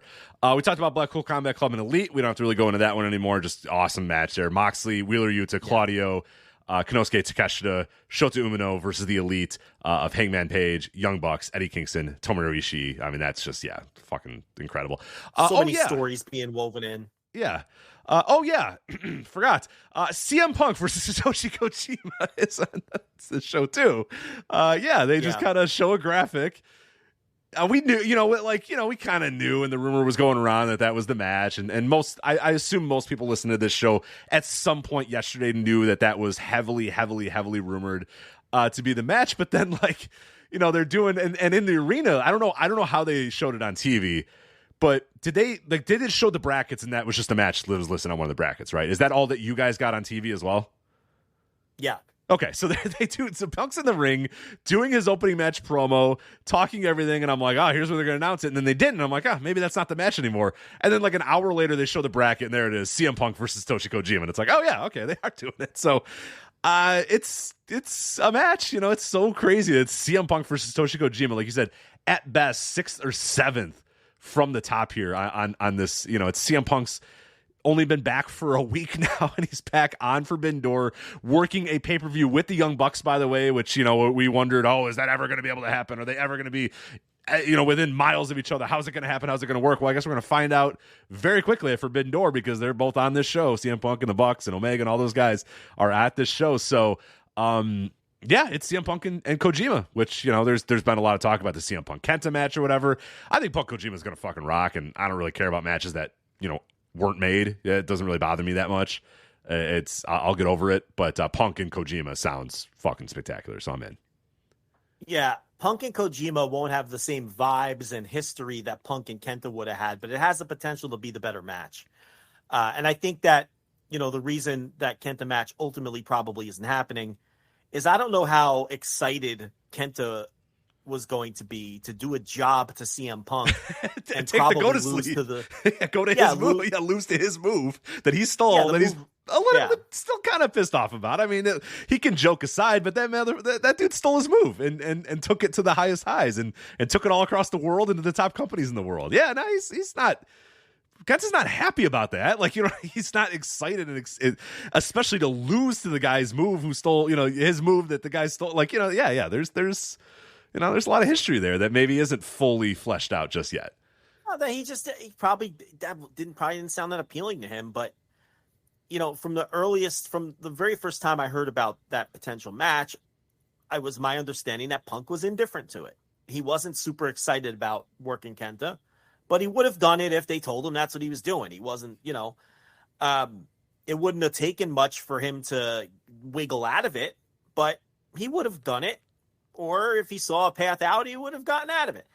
Kenta, on the other hand, I'm not entirely sure he's under a New Japan contract. I mean, and we do this every time, but people would be surprised the amount of people who aren't under contract in Japan. It's different. I'm not saying there aren't people that are under. There are absolutely guys that are under contract. But there's a lot of handshake agreements in New Japan, and there's a lot of handshake agreements. There's a lot of guys, quote unquote, working freelance. Watch out, Noah PR, who don't understand what it means. There's a lot of guys, quote unquote, working freelance in Japan for these promotions that are loyal to the handshake deal. And I'm not entirely sure that Kenta is under a New Japan contract. So everything with Kenta has to be a negotiation, especially something like this. So was he shooting when he was working a little on Twitter saying that he needed the bag in order to do the match and all that stuff? There's probably a little ribbon on the square, so to speak, with that, And are you telling me a pro wrestler is lying about something, Joe? Or no, or not even lying, or just, turning a shoot into a work, a public work. And because maybe he was, because again, he's not a guy who I don't think he's under contract. So I think everything with him's a negotiation, every tour, every outside booking, every time he does something. So, and I don't know that he was necessarily thrilled with doing that match. And and I know that Punk wasn't super thrilled with the match. So you have two guys who aren't super thrilled with the idea of doing seem like a fun match. Let's not do that. Let's not do that. So match let's then. just do something else. I mean, we could sit here and there's a version of the story where Kenta was the one who pulled out. There's a version of the story where Punk didn't want to do it. I don't think either one of them wanted to do it. And what we have now is the Kojima match, which I think could be a better match. And it's also part of the Owen tournament.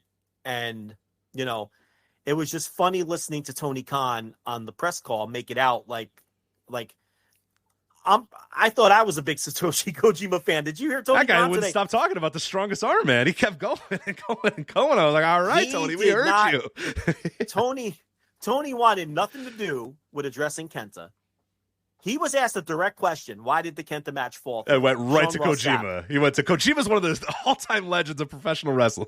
He didn't mention. And he not only filibustered Kojima, he didn't mention the name Kenta in the entire once. answer. Not once did he say so Kenta. He just didn't even want, which again tells you that it was a little something weird. They just couldn't, but he's going on about Kojima's credentials. This man's a recent GHC title holder. This man. Oh no, he's the Kenta global versus... honor crown. No, he's such a dork. He's a global honor crown, and then said GHC because he's thinking, oh right, there's a lot of people that probably have no idea what the global honor crown is or whatever. Yeah, who Tony does he Khan's like more, watching... Satoshi Kojima or Rey Bucanero? Because he went on talking about both of those guys. He's talking about Shocker too, and no, but he's like. Tony Khan is watching his Wrestle Universe subscription, checking out the Kojima GHC title run. Yeah, he is, and he's bringing that up on the call. And then he's really laying it on thick. He's like, Satoshi Kojima, CM Punk is a match that I've wanted to see for decades. Tony, calm down. Calm down, Tony. Yeah, that is not when I was coming up with dream matches. I don't know that was Bryan Danielson versus Okada. I don't know that I ever circled CM Punk versus Satoshi Kojima as like, oh man, one of these years that's gonna happen. I don't think my head ever hit the pillow thinking about Satoshi Kojima versus CM Punk. I mean, I'm glad it's happening. But, it's a cool match, but yeah, it wasn't on my notebook. I didn't write that one down and say, one day if I become a billionaire, I'm booking CM Punk versus Kojima. I love Satoshi Kojima, but Tony was really laying it on thick to do anything to avoid talking about Kenta. But yeah, it's it'll be a neat and tidy win for Punk. It'll be his first singles match since he's come back. And let me tell you something, Rich. Satoshi Kojima is still wrestling at a super high level. Did you happen to see you probably didn't see this match. It was in 0-1.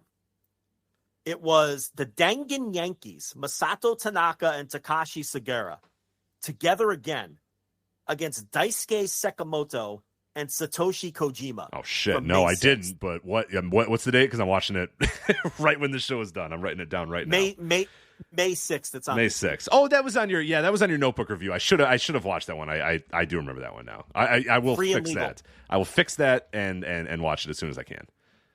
It's free and legal, and it was fucking great. Sounds awesome. These four motherfuckers who are probably all about a half decade or longer past their prime, they went in there and fucking killed it. And Kojima's been killing it anywhere he's been given an opportunity, and he can still go. So, and that match, I put it in my write-up, but anyone listening, if you're not, if you're not behind the paywall, 0-1 May 6th, it's free and legal on YouTube, uploaded by 0-1.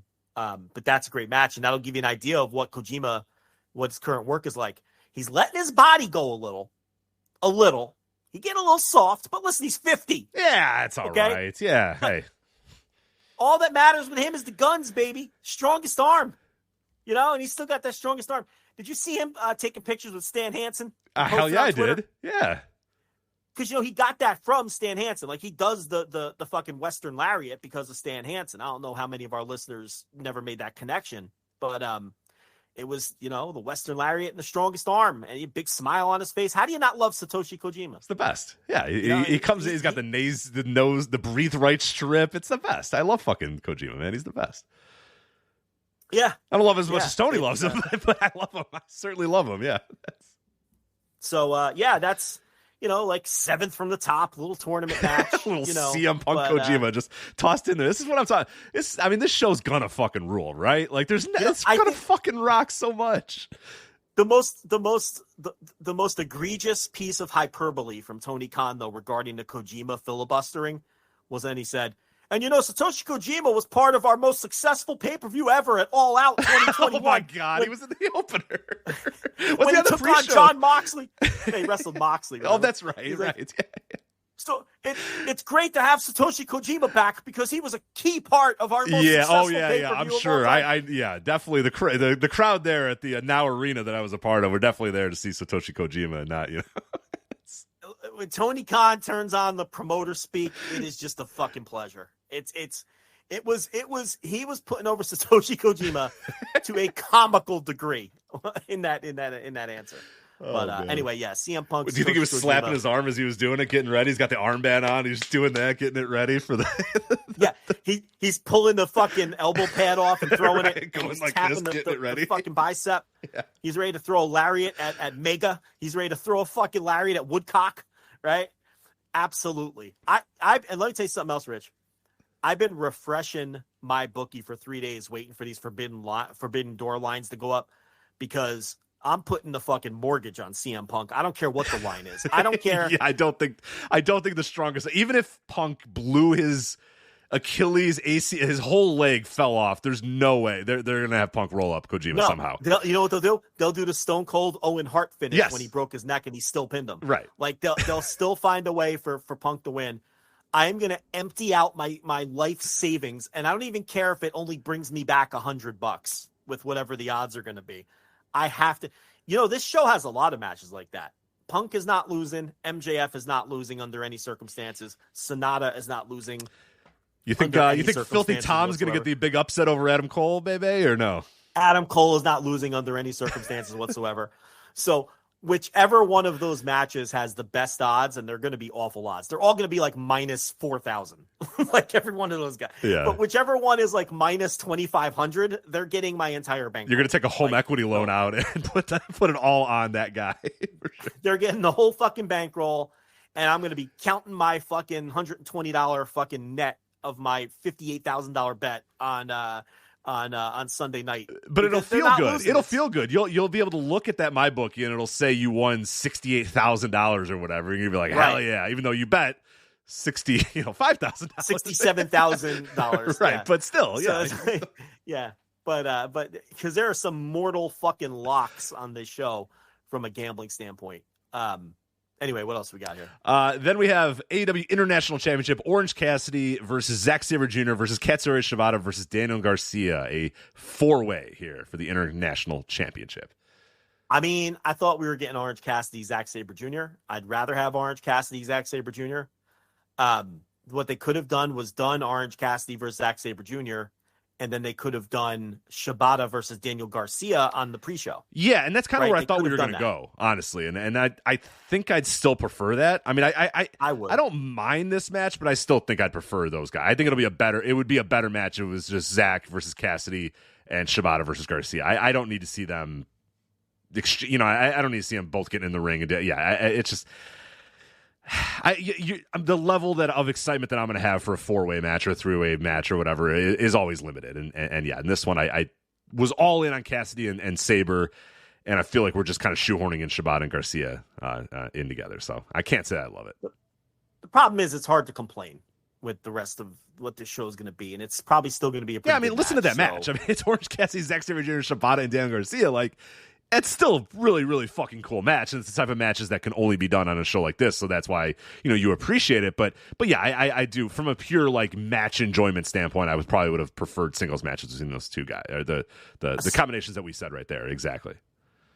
Especially with the run Orange Cassidy's on. You'd love to see him have another big time, high profile title defense on a show like this against a guy like Zack Sabre Jr., which would have been guaranteed to be great.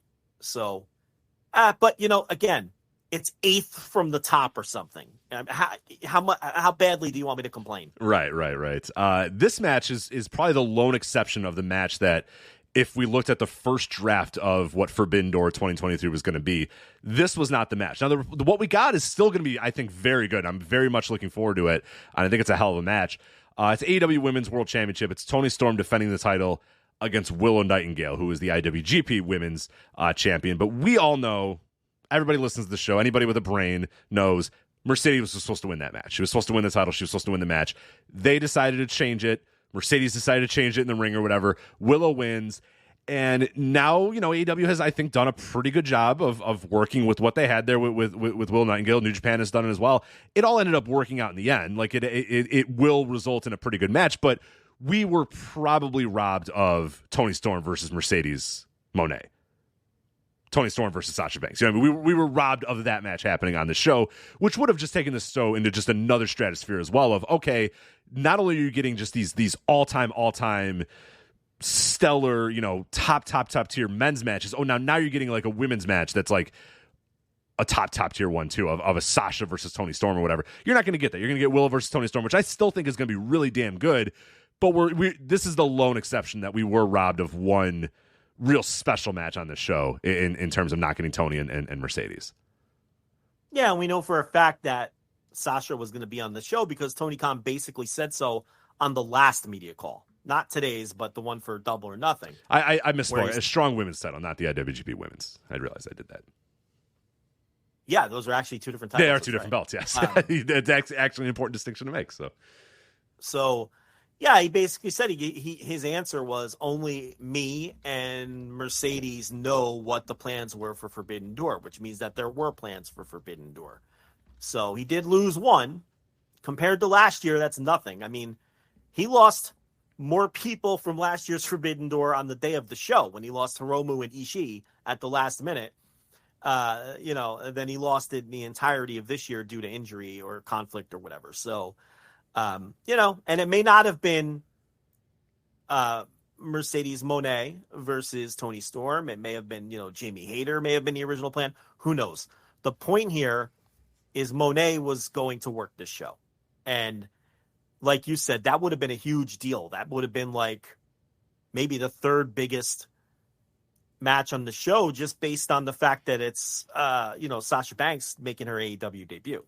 So it was a big one because now this is very clearly, firmly the least important match on the main card. Right. When this it would have been probably the 9th most important match that we've mentioned so far. I mean, maybe you could put it over the International Championship if you really want to, but Maybe. It probably is the least important of the matches. Maybe Adam Cole and Tom Lawler, but that's, prepping Adam Cole for, his title shot or whatever. Yeah. Who's, a bona fide, top tier guy in that company. So, yeah, it's probably the least important match, which, yeah, is I still think it's going to be pretty good. I still think it's going to be pretty solid. But, yeah, you went from that match being, like you said, firmly third most important of the night probably just because it has Mercedes in it to now it's afterthought's probably not the right word, but just kind of a match on the show, yet another match on the show, as opposed to like, this is a big deal. It's not a big deal anymore. It's just a match that's on the show that will be pretty interesting.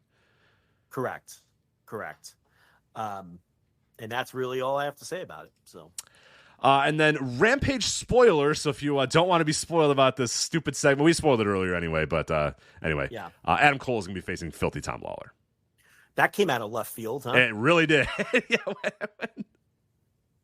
When at Rampage, for those, again, to spoil it, like Adam Cole's in the ring getting ready to do his promo, and he's getting ready to, he's doing the thing in the ring where he's, going back and forth, ready to stand up and say "baby" or whatever. But then MJF's music hits, so he doesn't get the "baby" off. And then, MJF goes, "Thank you for giving me my confidence to face Tanahashi. Well, I want you to have a match at Forbidden Door as well. So you're gonna face Filthy Tom Lawler." And like the crowd's just like, there's like 10 people in the crowd that are like, "Oh yeah, Filthy Tom Lawler." Wait. Was Filthy Tom there? Yeah, then he ran out. It was him and Royce Isaacs ran out from the crowd. And then... Royce Isaacs? Yes. Listen, yes. Did they play Filthy Tom's great entrance music? No, they played MJF's music. They will on Sunday. Yeah. I hope they do. It's the best as he comes out with his fucking his jean shorts. Yeah, it's gonna be great. Yeah, no, the entrance music's great. Like Team Filthy is great because they are filthy. You know, they're a bunch of filthy guys. I unfortunately had to answer for about 70 people of who's that guy. Oh wait, who's that guy too? Like some people knew Tom Lawler. Nobody knew Royce Isaacs. They were like, yeah, but who's that guy? And I was like, I think it's Royce Isaacs. And then I was like, oh yeah, it's Royce Isaacs. And they're like, who? And I was like, forget it. Don't worry about it. Yeah. Not exactly the biggest names to pop up there, but and I appreciated it. Yeah, but that came out of nowhere. But that's, again, on a card this stacked. And they're giving, Cole a win, and they're telling their story with Cole and MJF. Well, I'll say they gave quite the beating to Adam Cole's leg. I don't know if Adam Cole's gonna be 100% going into that match. Oh, so that's great. So Cole's gonna come in limping around to tell. He was limping out of the ring. Rich. He couldn't do his baby. Yeah. He was holding a knee. He was talking to a doctor after the beatdown. Yeah, I don't know. They got him pretty good. Attacked him from behind. Shot blocked him. That's an MMA fighter, Filthy Tom. Yeah, it's true. Yeah, maybe don't bet the house. Maybe don't bet that house, Joe. Maybe don't. I think you've talked me out of that. Maybe not the house on that one. Maybe. Yeah, Lawlor is a master of submissions. Yeah. So all right, I'm gonna lay low on that. Maybe go to Kojima. Maybe put all the house on Punk over Kojima. I think that's probably. Well, I did put everything on Moxley over Kojima, so Kojima is my key to just making money. Yeah, that's true. I forgot about that. You won a lot of money. Well, relatively a lot of money. I'm using very. Well, no, that was the match that weird caused odds. There were like weird odds for that one, right? They were decent. They were surprisingly decent, and I was able to bet whatever I wanted. That was the match that caused them to put a limit on my wrestling betting. Right. Yeah, that's right. So, like, this guy knows too much. I don't know what the fuck this guy's doing, but he knows too much. Fuck this guy. That match and one other match, which I'm not going to name, where one of the participants may have tipped me off to the result. So that was. But listen, that's the danger of accepting wrestling. Yeah, don't accept wrestling bets. So, what are you doing? This is why the commissions don't want FanDuel and all this shit to do wrestling bets. So my bookie was like, "Whoa, no more for you. We're capping you at $20." Yeah, you get $20. Sir. Yeah, you get $20, right, to play with. So. Yeah, but well, I'm not capped. So next time a worker tells you the results, you can feel free to send that on over. I'll share a little taste with you if you want. You give me a little taste. Yeah, give me a taste. Yeah. You got to give me a taste. Of course. Oh yeah, finder's fee for sure. All right. Then so far, what we have on the 0 hour. One match on the 0 hour so far. Hopefully we'll get plenty of RJ City instead. Women's Owen Hart Cup Tournament, first round, Athena versus Billy Starks. I obviously that's Athena's whole gimmick is she just beats the shit out of people like this. So that's going to be a quick squash. But my hope is that it's a full-on pre-show because last year's Forbidden Door pre-show fucking rocked. And we know that all these New Japan guys are in town. Kanemaru, Doki, some of the LIJ guys, Kyle Fletcher worked Rampage, correct? Yeah. I guess he's kind of an AEW guy too, but you get the idea. Jeff Cobb is in town. So it's like you hope that they're going to load up the pre-show wall to wall, 4 matches, no bullshit, no fucking ringer guy and fucking Paul White doing bad banter. Just give us 4 matches wall to wall like we had last year in front of that red hot Chicago crowd. And let's fucking go. Forbidden Door. So I think they will, because why else would they bring all these people to fucking There was a lot of guys. Yeah, there were a lot of dudes on Rampage and a lot of guys that are rumored to be in town. Like, yeah, just load this thing up. Just load this thing all the way up. Yo is in town. Yo was there. So you got Yo. Right. He's another one, yeah. Yeah, there's plenty of dudes that you can yeah, Rocky was there. Yo was there. Fletcher was there. Cobb was there. You got plenty. Royce Isaacs is in the house. Come on, you got to find a place for Royce Isaacs. Man, get Gato out there. Yeah, hell yeah. Tony was saying he broke bread with Gato last night. They sat down. That's right. Probably over a nice glass of whiskey, discussed the Forbidden Door. I don't know if Tony's a drinker. I don't know if he's a drinker or not, but I know Gato is. I know Gato put down some whiskey, Tony, I'm sure. Tony drinks. Okay, Tony drinks. All right. I don't know his drinking choices. I don't know if he's a whiskey man or watching the Cals. Maybe he's a seltzer guy. I don't know, but he said he's good friends with Gato now, and he said he's good friends with Obari-san as well now. A good relationship with Obari-san. And then he was really name dropping on the presser when he said he really likes Carlos. That's Conan. He said. So, did you pick that one up? Because I said Carlos. I missed this because I was kind of half listening to that portion of it. Because that was when he was just rambling on about Rey Bucanero and then Shocker. I'm like, I don't know what that was going on anymore. So when he was talking about Carlos, I thought he was then talking about Puerto Rico and how he wants to enter like the Puerto Rican market. I thought he was talking about like Carlos. Like, who is he talking about anymore? And then you're like, yeah, he goes Carlos, and he goes, oh yeah, for people that don't know, that's Conan. It's like, okay, okay. Yeah. He was like, you want to pick that name up? You want to pick that name up there, pal? Yeah. He's like, I don't really agree with him on wrestling all the time, but Carlos is a really nice guy. He buries the fuck really out of you every week on his show. He's taking bong rips. Because Carlos rips a bong and then goes, yeah, Tony, I don't know, he doesn't know shit, man. He doesn't know anything about wrestling, man. You know what I mean? Like, he takes another rip, and then that's the show. You ever listen to that show? If you haven't, Conan will ask you. If you haven't, go check your DMs, because Conan's probably asking you if you've ever listened. So, Carlos, I guess. We don't always agree on wrestling. We know, because he agrees with Disco Inferno every week on his show. So we're well aware that you guys don't always agree. Oh man, yeah. So that's Forbidden Door. That's for. As of this moment, they didn't announce anything else on Rampage for the pre-show. No, the only match that got announced officially on Rampage was Cole and Lawler. So I think that's it so far. But yeah, pre-show, who knows? Pre-show, you're wide open on the pre-show. I don't know. I don't know what else they're planning on doing for the pre-show. It'd be a massive waste not to book all those guys in something on the pre-show, just to get them out there. Oh, of course, you know? Yeah, you got all those dudes, man. Come on. There's too many great wrestlers that are going to be in the area. Kanemaru and Despy had that great match with Keith Lee and Swerve. Yeah, that was one of the best. That was honestly, you talk about that may have been the best match of the entire night. I think you actually on the Instant Reaction Live tried to. It was either you or Mike Spears that tried to say that it was actually the best match of the entire night. That was it may have been the second best. Like we couldn't argue with whoever it was. We couldn't really argue with you, because it's like you're like, I mean, that match fucking rocked. So you might be right. You might actually be right about that. I don't think it was better than Ospreay Orange Cassidy, but you could sell me that it was the second best match of the night. I mean, but and my boy Kanemaru was in town, so let's fucking get it. But thankfully, Jeff Hardy's had some legal issues. Yeah, he will not.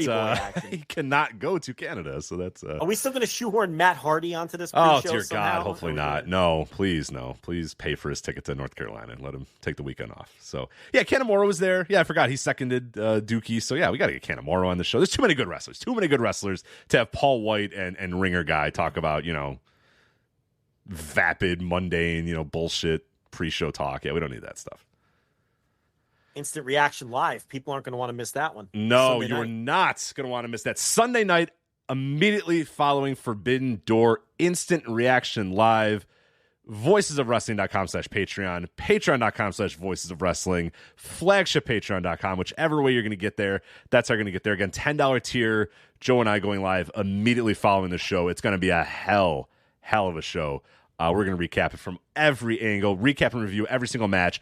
This is your one only chance, by the way, to hear us review the show. We are not going to do it next week on the Flag Show. We might talk big picture stuff about the Forbidden Door, but we are not going to cover the show any other place. Not next week on the Flagship, not anywhere else. You're going to get that review on Instant Reaction Live this Sunday, immediately following the show. Subscribe now, $10 tier to get that. I can't wait. And we always say, too, the chat room is always buzzing after one of these shows. Good, bad, whatever. I don't think it'll be bad. I think it'll be good, but that chat room is buzzing. It's a fun, it's just a party. Everyone's just having fun, having a good time. If it's bad, people are arguing with each other. It's just a blast, no matter what.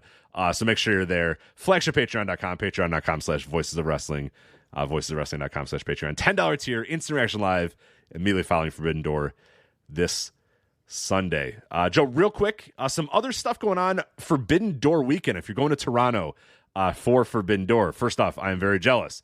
But second off, you have some wrestling that you can watch that's outside of the purview of AEW and New Japan Pro Wrestling. We've collected all this stuff at voicesofwrestling.com, by the way, if you want to find that on our website. We also have weekend events and schedules for SummerSlam weekend, as well as All In weekend in London. SummerSlam taking place in Detroit. So Griffin Peltier helping us out with these as well, kind of keeping track of all of these other events. So if you're in town, Friday, June 23rd, Super Wonder Wrestling taking place in the Super Wonder Gallery, Joe, in Toronto. Scheduled to appear Rob Rage, Ricky Wilde, Bradford Montague, and Clash Kincaid. Super all Wonder the Wrestling. Stars, Rich. All the stars are going to be there at Super Wonder Wrestling at the Super Wonder Galley Friday, June 23rd, 9 p.m. Saturday, June 24th, Junction City Wrestling presents Schools Out, 6 p.m. from Shecklin's Brewery in Toronto. Parking Lot Brawl. Only one match on the books so far. Parking Lot Brawl. Plenty of time, guys, to book the rest of it. No rush. Matt Black versus John Gonzalez. Parking Lot Brawl. Also scheduled to appear Moon Miss, Space Monkey. You remember Space Monkey. Carew and Gabriel Fuerza will be there as well. Junction City Wrestling. School's Out. Great. Then you got Collision, but I'm gonna punt that for a minute because we'll talk about all the upcoming AEW shows in a little bit. But yeah, you got Collision coming up that weekend as well. Great Canadian Wrestling Live Wrestling is going to be taking place from Peterborough in Ontario. I don't know how far away that is from Toronto. Griffin put this together, and he's Canadian, so I don't know how far Peterborough is from Ontario or from Toronto. It's over by Saskatoon, I think. That's far, so I hope it's not over by Saskatoon. I think that's kind of far. Okay. If it's over by there in Saskatoon, that's going to be tough to get there. But it's at The Venue, a very easy to find venue called The Venue in Peterborough, Ontario. Also, you have Pro Wrestling Ontario, the Amazing Canadian Brawl 3 from the Germania Club of Hamilton in Hamilton, Ontario.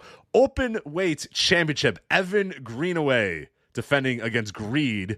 Travis Moore versus Don Pizzano. Pizzano. Let's go Pizzano. PD Skills, Arrow, and Forte versus Alec Realm, Kyle Boone, and Johnny DeLuca. Matthew Grant versus Tyler Hill. Hey, at least they booked an entire show. Holden Albright versus a member of Disgraceland. Which member? Find out at Pro Wrestling Ontario, the Amazing Canadian Brawl 3.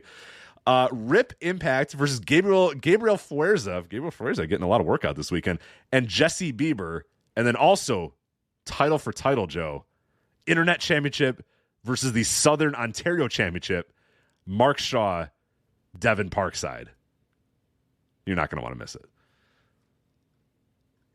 Or maybe you will. I am most certainly going to want to miss it. Yeah. Which I believe you are going to miss that one. Smash Wrestling. You know Smash Wrestling. They're coming to the weekend as well, and they're going to be with Girls Next Door. They're doing a show called Girls Next Door on Sunday, June 25th, 11:30 a.m. So if you want to catch Forbidden Door later that night, you are fine. 11:30 a.m. from the Rec Room in Toronto. You got Mercedes Martinez versus Masha Slamovich. Smash Wrestling Women's Championship, Nikita versus Liza Hall. Trisha Dora versus Vanessa Craven. Jody Threat versus Allie Catch. The Femme Fatales Championship, Alexia Nicole versus Nicole Matthews. Taylor Rising versus Silesia Sparks. Mary Lee Rose and Casey Spinelli versus Miley and Kristara. There you go. Defy Wrestling.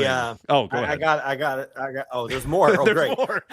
We're not done yet, pal. We're not done yet. Well, that's good because I'm preparing my passport as we speak. You sold me on the Ally Cat. Yeah, the Ally Cat's going to be there at Smash Wrestling's Girls Next Door at the Rec Room. Tell me all about Defy. Tell me all about it, Rich. Well, Defy and your good friends at Progress Wrestling are coming over. Fantastic. Defy X Progress, the real Forbidden Door. Defy opening it to Progress, 3 p.m. from the Rec Room in Toronto. Big match here. Progress Championship. Your boy Spike Trivet versus Artemis Spencer. Spike Trivet, Artemis Spencer. Oh, great. Chef versus Brian Keith. Now that sounds pretty good. I'm into Chef versus Brian Keith. I'll watch that. Yeah, all right. No, you. What about this one? You're not going to watch that match, Rich. Stop lying. I'm not going to watch that match. What about the Bollywood boys, Harv and Gurv? Do you know this? You don't know this match, right? I don't know any of these matches.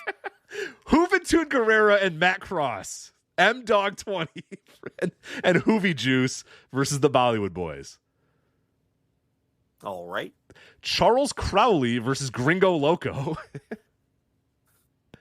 And a Defy Women's Championship match, Vert Vixen versus Nicole Matthews versus Session Moth Martina versus Joe, the Ally Catch. Hopefully she's got an early match at the Girls Next Door. She can get over to the Rec Room for Defy X Progress and get a big part of this women's 4-way Defy Vert Vixen, Nicole Matthews, Allie Catch, and Session Moth Martina. And that's it. That's all I got here. So, yeah. The Session Moth is still at it. Apparently. At it, yeah, huh? I didn't know that either, but all right. Still doing it. Still. Same gimmick. I feel like that gimmick after, the events of June 2020 maybe should have been put to the side. Yeah.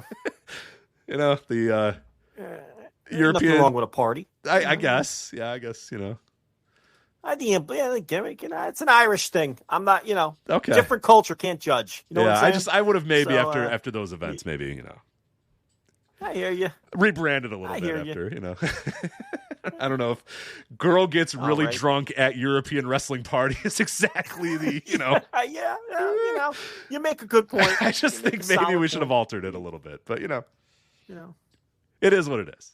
Session Moth Martina. There you Session go. Moth. What a term.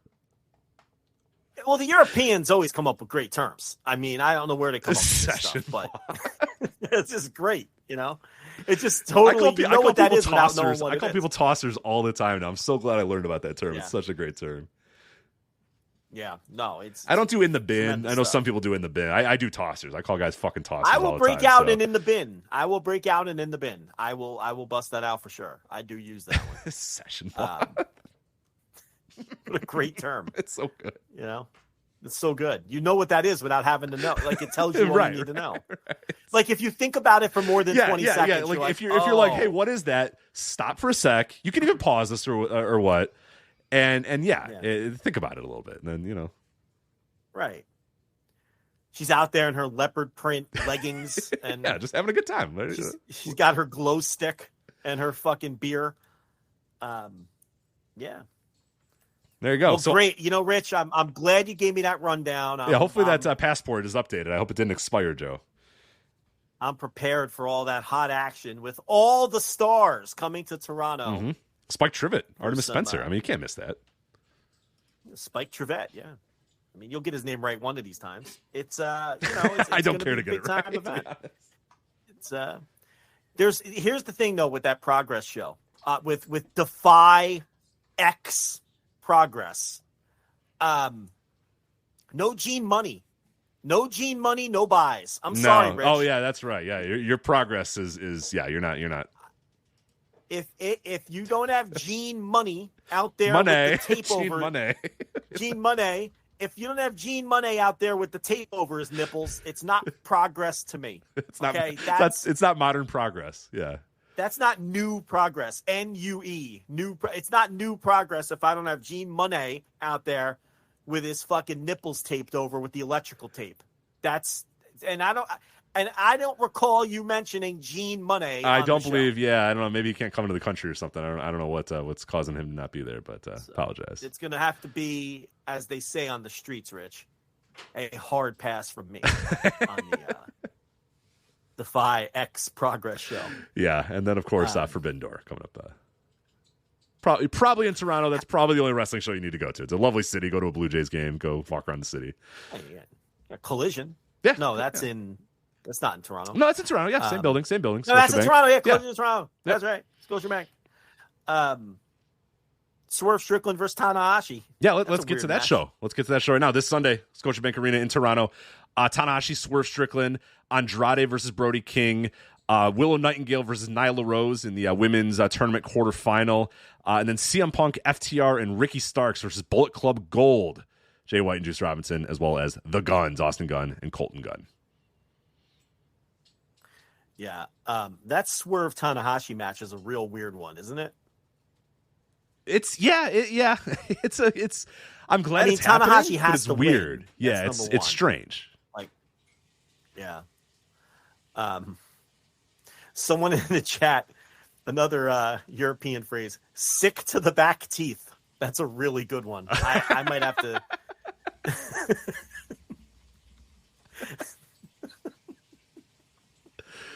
That's like I'm annoyed of you, right? That's like I'm annoyed of you, or you're annoying me, right?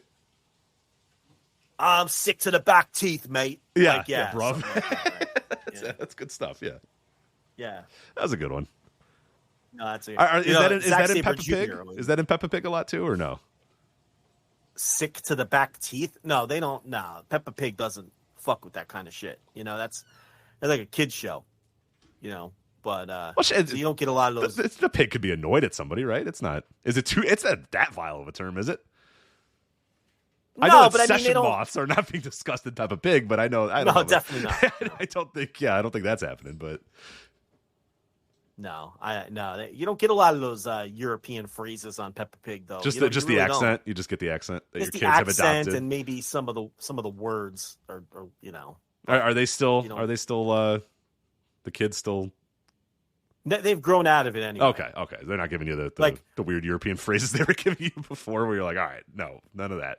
No, the only time you get a Peppa Pig around here is if the internet's out and they can't stream and they have to put on Nickelodeon and it's on. They'll put it on. You know what I mean? But they're not choosing to watch Peppa Pig. It's over. Okay. Yeah, that's fair. Kids move on quickly. They'll watch something. Well, and you still think it's their favorite show ever, and then you'll ask them, and they're like, "No, I hate that show." And you're like, "Okay, you loved it 2 weeks ago, but sure, all right." Yeah, and then a grandparent will get them something for their birthday, and they'll open it, and we're thinking, "Oh no, they don't like this anymore," and they're kids, so they're gonna say something mean, right? And you have to all right, well, let's get the next gift in there, before they say, "I don't like this anymore," Peppa Pig is for babies, and then they ruin the whole fucking party. So no, the kids move on very quickly. They love something for 6 months, which is 38% of their life. And then they like the next thing, So no, it's no longer a Peppa Pig house. No, that's a shame. But there you go. So that's Collision coming up this Saturday. Also, as we're talking about the future schedule AEW's got coming up, AEW Collision Episode 3. This is a weird one. That's the one in Hamilton that they're taping on the 29th, but airing on the 1st. I got a little confused earlier in the show when I was doing the rundown, thinking, why the hell did I put June 29th? Right, because that's the one that they're taping on a Thursday, airing on July 1st from Hamilton. That is going to feature Owen Hart Foundation men's quarterfinal match. Roderick Strong versus Samoa Joe. Jesus Christ. I love it. Roderick Strong, Samoa Joe. Powerhouse Hobbs versus Dustin Rhodes. And Juice Robinson versus Ricky Starks, which I guess gets us to the whole men's Owen Hart bracket here, which I guess we can kind of talk a little bit, because they've started to kind of talk about what we're going to get with this bracket. We know the whole bracket. We know where everything's going to go. So we got CM Punk versus Satoshi Kojima. Come on. We know CM Punk's winning that match. Like we said, it would take... There's nothing in the world that's going to stop CM Punk from pinning Satoshi Kojima and winning that match to move on in the tournament. Then you have the setup for Samoa Joe versus Roderick Strong. I'm assuming Samoa Joe moves forward. We do CM Punk and Samoa Joe, but is that wasting too good of a match in the semifinals of the Owen Hart tournament? No, because that's going to be a long-term program, like I've been telling people. That's, Punk is going to have other programs while he's having the Joe program. The Joe program is going to be a long arc.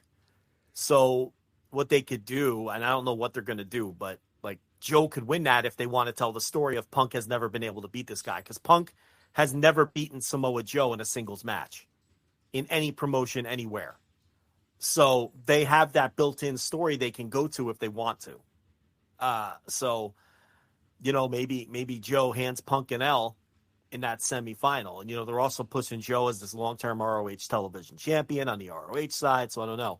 But the Owen bracket is very interesting because you could get Powerhouse Hobbs versus Ricky Starks in the other semifinal. I was going to say rekindling that stuff. I'm booking that for sure. If that's where I'm going. I mean, Dustin Rhodes, there's 0% chance. Hobbs is Hobbs is winning. Yeah, Hobbs is winning. Juice could win.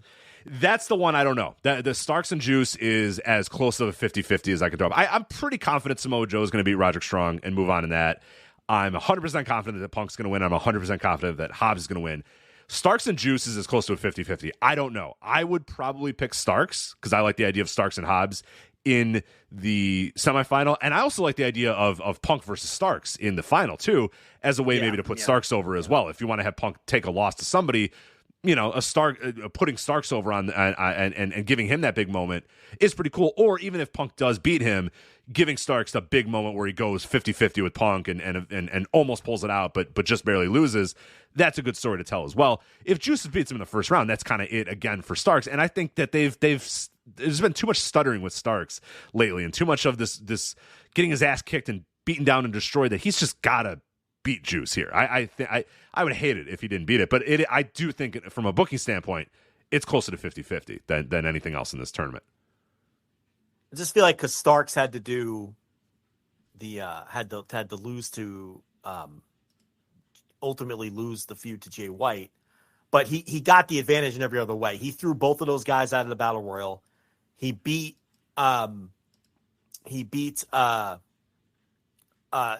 Juice Robinson the first time. He could beat Juice Robinson this time. You know what I mean? So it's like, because Khan has been very careful the way he books that whole feud, because he doesn't want Jay White or Ricky Starks to come out of it looking bad.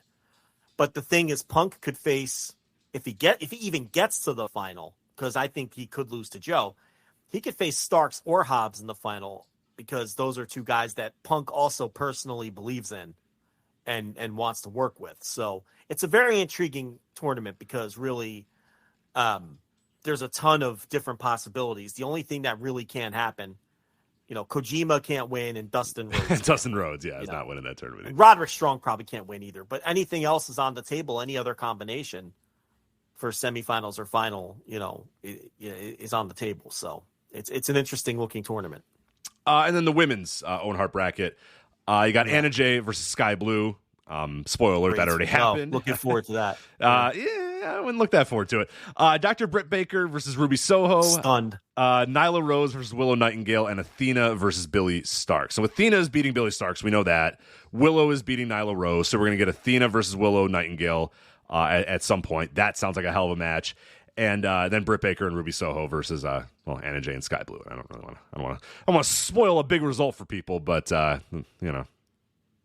we'll see what happens there. But I would assume Britt Baker is winning that match and moving on. But it also works if Ruby wins, based on who, Sky Blue won the match.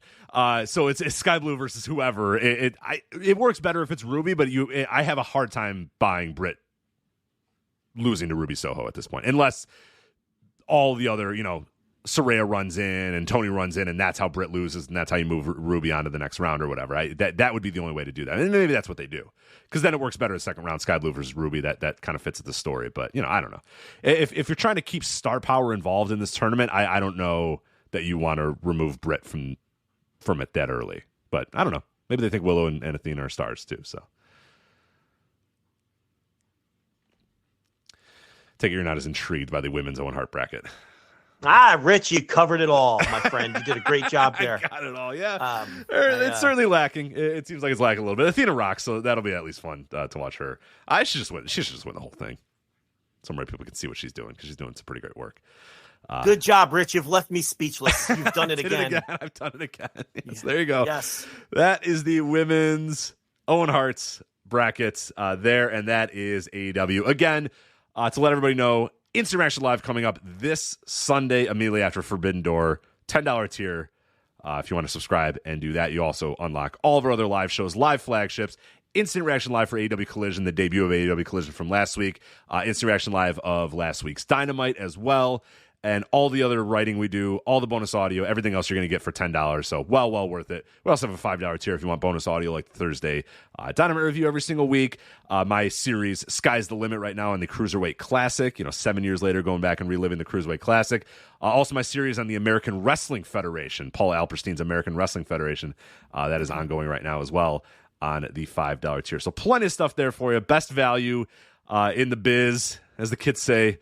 Flagship patreon.com, patreon.com/voices of wrestling, voicesofwrestling.com/Patreon. But yeah, make sure you're there for Instant Reaction Live Sunday, immediately after the show. So they've been asking for whether we're going to do Collision reviews on the Patreon. I will see. How about that? How about a we'll see? Yeah, Saturdays are tough. Yeah, Saturdays. I mean, you're not getting live Saturday shows every week. That'd be great. I'd love Saturday into Sunday morning. We'll see. I'm gonna feel it out. We'll see. I don't know. Yeah, we got to talk, because there's a possibility that I wake up early on Sundays, so I could possibly pitch hit every so often as well. It takes them off of you. We'll see. Especially come football season, man. You're not gonna. Joe's not doing that show. So we'll Saturday Collision review? No, it'd be Sunday Collision review. It'd be Sunday, yeah, if you're going to do your day after. thing where you use the date for the show that happened the day because before. It's the Thursday Dynamite review. And I know. The Sunday Collision review. We'll see. Be a long. It'd be early day Sunday. I have to do that very early in the morning in football season. Well, yeah. I'm not missing Browns Titans kicking off at 1 o'clock, Rich. That's not happening. I was going to say, now, if we end up doing it, I am more than happy to pinch hit from September until January because I don't think you're doing too many. I think people would enjoy your perspective here on these shows. And, how many times can I tell you I'm sick of Taya Valkyrie? Well, I'm not going to change that. If they're sick of hearing you say you're sick of Taya Valkyrie, they're going to get real sick of me saying I'm sick of Taya Valkyrie. Rich is going to have an alternate view. He respects her work. Oh, love it. Yeah. How putrid was that match? Fucking terrible. God. Chris Statlander having to work at a quarter speed to keep up with her. Yuck. And Statlander's not exactly, Minami Toyota over there. It's like she's having Definitely to not. All right, let's get everybody back up. Okay, now we'll do our move. All right, it's just like, oh my God, half speed. And let me tell you, SRO in the old bathrooms during that match, I'll tell you, not that I knew, I was obviously in my seat, but I was hearing word from many people that the bathroom lines were full for that match. Many chicken fingers were bought. Yes. Not me. I was sitting in my seat intently watching two of my favorite grapplers go at it. But word around the concourse was that the bathroom line was quite large for that match. So, not exactly Joyce Grable versus Joyce Grable.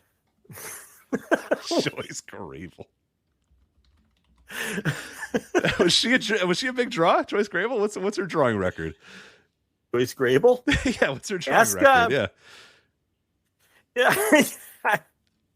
No, she was not Joyce Grable, but it's who I thought of. Rich, what do you want from me?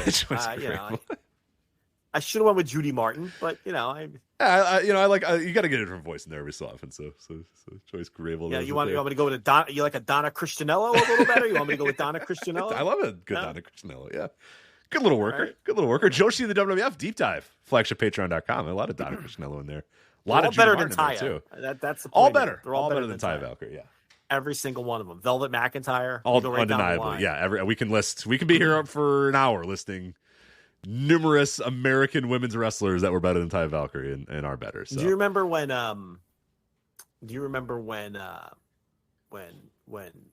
big time when Becky Lynch on Twitter was bragging about being the first Irish women's title holder in WWE, and I actually'd her with Velvet McIntyre. I do, and I broke her heart. Do you remember that? I don't remember what did she say? I don't even remember. She said she's aware of it or something and apologized for the mistake. I totally ruined her fucking day when I actually'd her on Twitter. I'm sure it's not Velvet McIntyre. They all delete everything, but yeah, I'm like, well, actually, in 1983, Velvet McIntyre, I got her, but she wasn't aware of that, and I think I hurt her feelings, Rich. Big time Bex. Got to know your history. Big time Bex. Got to know your history. No, fuck that. You got to know your history. Yeah. I don't think she was trying to make things up. I just don't think she knew that Velvet McIntyre. Yeah, the lineage of the women's titles in that company too, especially those women's tag team titles. Yeah, it's a disaster. It would just disappear or whatever the fuck. Oh, how about these wrestling ratings? We got to talk a little bit about this. Everybody's watching wrestling. Are we boom period here? What are we doing here? So first of all, people are into this fucking bloodline. These quarter hours for the bloodline are just, out of control. Did you see NXT? Yeah, I saw Seth freaking Rollins. Almost got 1 million people watching that show. Yeah, 0.23, 773,000. It did like a bad Dynamite number. And the Seth Rollins Braun Breaker overrun did 950,000 viewers in the 0.29. Give Seth his credit. You just got to give him credit. He drew. Now, I think what their plan is, they're trying to pump up the numbers on that show with the TV deal coming up, is what they're doing with NXT. So they're injecting it with all this main roster star power. And Listen, Rich, that's a far cry from Charlotte 9000. Okay, he made an enormous difference. Oh yeah, he did in that NXT rating. So you got to give Seth credit for that. Raw 1.821 million. They were up enormously from the week before. Now with the asterisk that they went up against the NBA Finals the week before. So keep that in mind. But Raw was still up big with the 0.56, 1.821 million. That's not a great overall number for Raw, but it was up big from the week before. The people who still don't realize that, some of these big sport events take a big chunk. Well, there's an example. And then Dynamite, 902,000 and a 0.33. So that's what Collision did on Saturday, a 0.33. Was it 930,000 people watching the concession stand brawl as well? Yeah, second biggest quarter hour behind the MJF Adam Cole stuff. So that was a draw. Collision did 816,000 total viewers. Dynamite did 902. What's interesting about that is Dynamite did better with the over 50s. You would think, but would you think? I think people assumed that Collision would do better with the over 50s, but I'm not sure why. Because if you think about it logically, with all of the sports competition on Saturdays, the over 50s watch sports over 50-year-old plus men. So they're more likely to be locked into the College World Series and the UFC. Oh yeah. Or they're just, they don't have they're watching something with their wives or something, you know what I mean? Like there's way more opportunity for over 50 to be, watching something else or doing something else on a Saturday night than being able to throw on the wrestling. Whereas you're younger, single or whatever audience is probably more apt to being able to throw on whatever the hell they want on a Saturday. Like you said, the over 50s are either watching sports or they're watching, a movie or you know what I mean? Like on a Saturday, I could definitely see not being able to pop on, the pro wrestling on a Saturday night and watching it on the main TV or whatever. But either way, both shows with the 0.33 did very well. All the wrestling did well on TV this week. I did want to bring this up very quickly and then we can move on. Did you happen to see the New Japan ratings for the last month? Yeah, I've completely lost track of the New Japan ratings. No. Do you have them handy? Yeah, I want to pull this up. So this is courtesy WrestleNomics. He's got the last 4 weeks. And so I'll go through them. May 25th was Hiromu and Mike Bailey in the main event. That did 54,000 viewers. The next week was Monet versus Willow Nightingale. That did 59,000 viewers. The next week was the Super Junior final, Watto and Teton. That did 69,000 viewers. And then June 15th was Will Ospreay, Lance Archer. That did 68,000 viewers. So basically the same as the Super Junior final. My point here is the Monet match did the second lowest number in total viewers over the last 4 weeks. And listen to this. This is even more damning. It had a stronger lead-in than the Ospreay Archer match because Impact did 126,000 viewers the Monet week and Impact did 104,000 viewers the Ospreay week. So what this is telling me is Monet, there's nothing special about her appearing on New Japan TV anymore. If you remember, her initial appearance on New Japan TV did a really good number. And Wrestle Kingdom matches did really good numbers on Axis. Now, I'm not going to read into her match doing the second lowest of the 4 weeks. I think the numbers are so low that the margin of error could really affect a lot of this. Basically, they're all doing in the same neighborhood between, 60 and 70,000 viewers per week. But the point is, she's not performing above and beyond as a television draw at this point anymore for New Japan. So I thought that was notable when I was looking at this, because the week before the Hiromu Mike Bailey match that did, 54,000 viewers, only 96,000 people watched that Impact.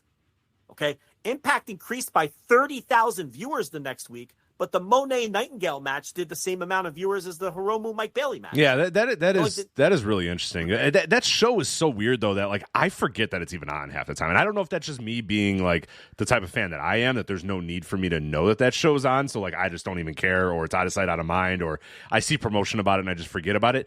It doesn't feel like it exists. I know Impact is on. I know when Impact is on. You know what I mean? But I forget that show even exists. New Japan on Access, and I record it every single week. And I don't even know why, because then I look and I'm like, I watched all these matches. Why am I recording this? And I delete it.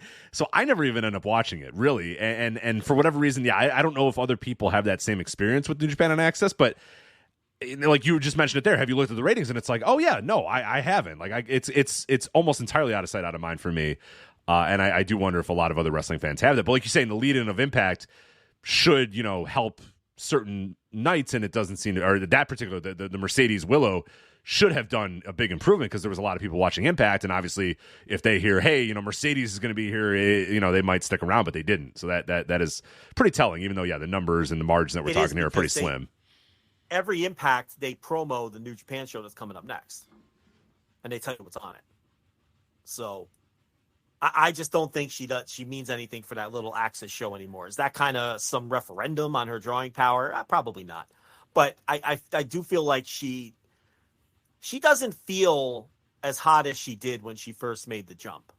I feel like kind of a lot of that is worn off, and I understand she's hurt now and all that. And her return will be a big deal whenever she returns, I think. But I think she's a good example of someone who, wrestling so sporadically, sometimes that keeps you special and it works. Other times it makes people forget about you. It's almost like, oh yeah, Monet is wrestling again, right? Like each successive match hasn't been like this giant deal, like her appearing at the Tokyo Dome. Right. She just became a part of the larger wrestling world a lot quicker than I think most people expected her to just be like, oh yeah, Mercedes. Yeah, she's solid. You know what I mean? Like, that's kind of what it felt like she was. That, like, by the time that Willow match happened, it was just like, yeah, Mercedes is just a part of, the wrestling ecosystem now. Not like this special thing, but like you watch that match and she's the most over person in that entire building.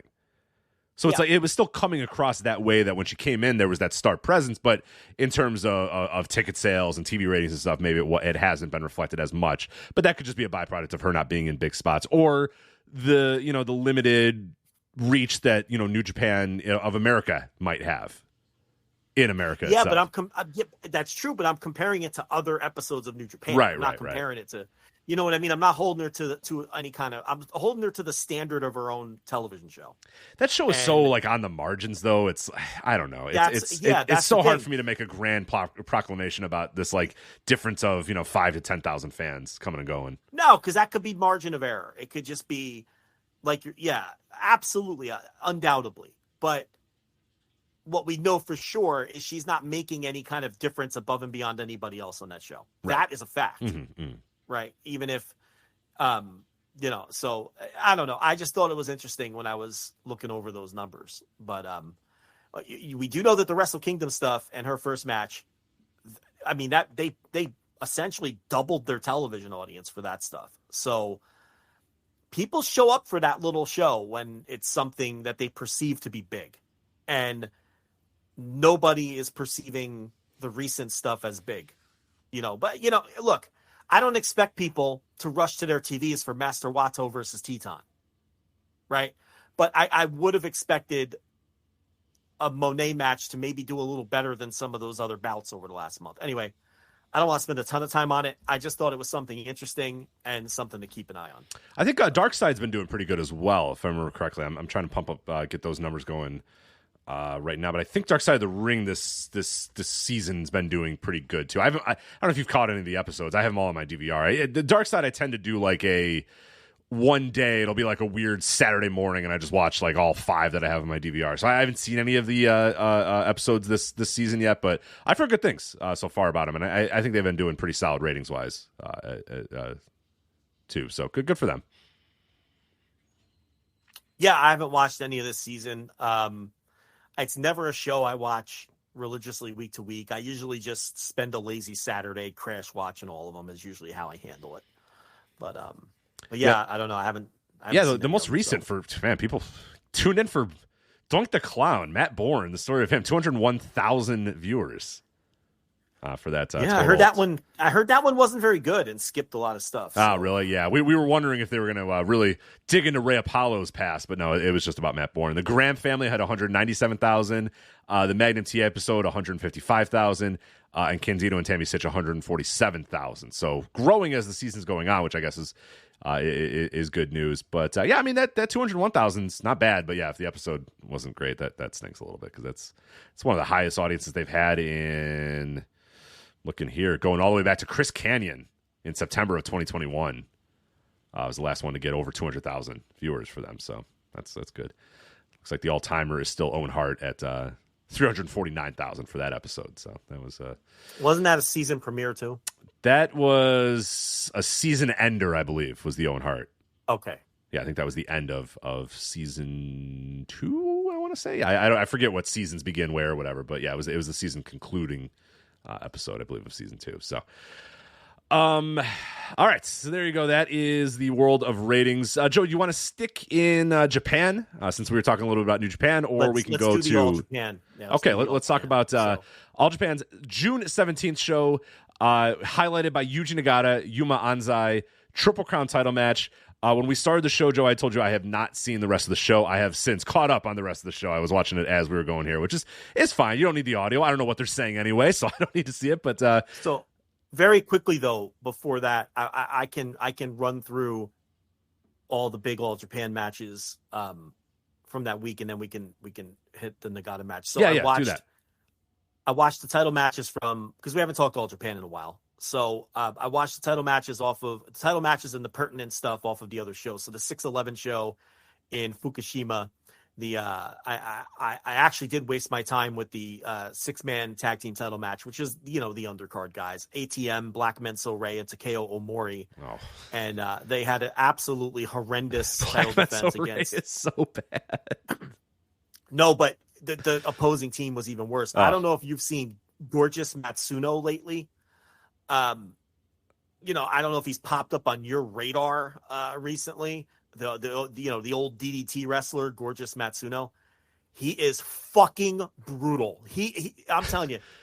Why is he getting this booked? Was one of the, why are they booking him? Well, it's like this title is like a prelim comedy thing for the most part. He teamed with whoever's doing the Black Tiger thing now, and a gimmick I'm not familiar with, this Asawa number 1, someone I don't even know who that is. But Matsuno, though, was fucking horrendous. This was the worst. He's gotta be in his 60s now, right?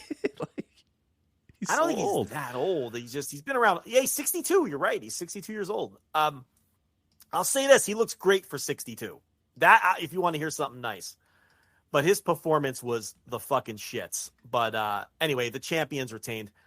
I like ATM as a little prelim guy. He's got like the because his gimmick is he's an ATM machine, so he has like the dollar bills all over him, and he's like, I don't know.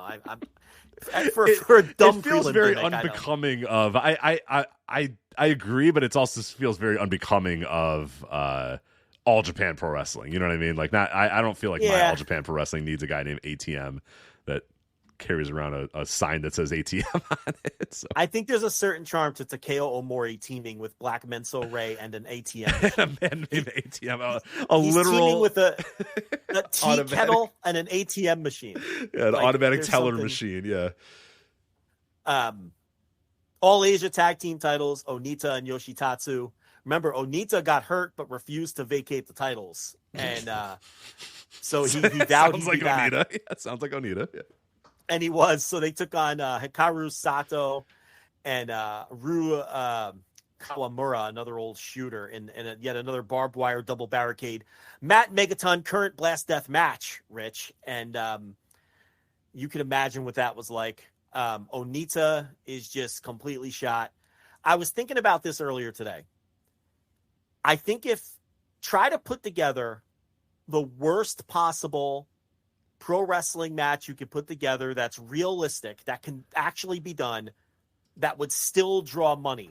And I think the answer is Onita versus Nick Gage. Yes, because that would be big, and people would buy tickets in America, en masse. Yeah, people would buy a ton of tickets to that show. People would watch that show if it was streaming live, and it would fucking suck. It would be brutal. It would be beyond awful. It would be so bad. But I'd watch it. I'd watch live. I'd watch live. You'd watch live. We'd all watch live. Come on. That's even factoring for the fact that Gage has gotten into better shape and isn't as bad as he was like last year or whatever. But Onita, oh my God, he was so fucking bad in this match. And I understand he's all banged up and everything. Yeah, I watched that 6-man that he was in the show that we're going to talk about, and I was like, oh boy, we need to. We're starting to.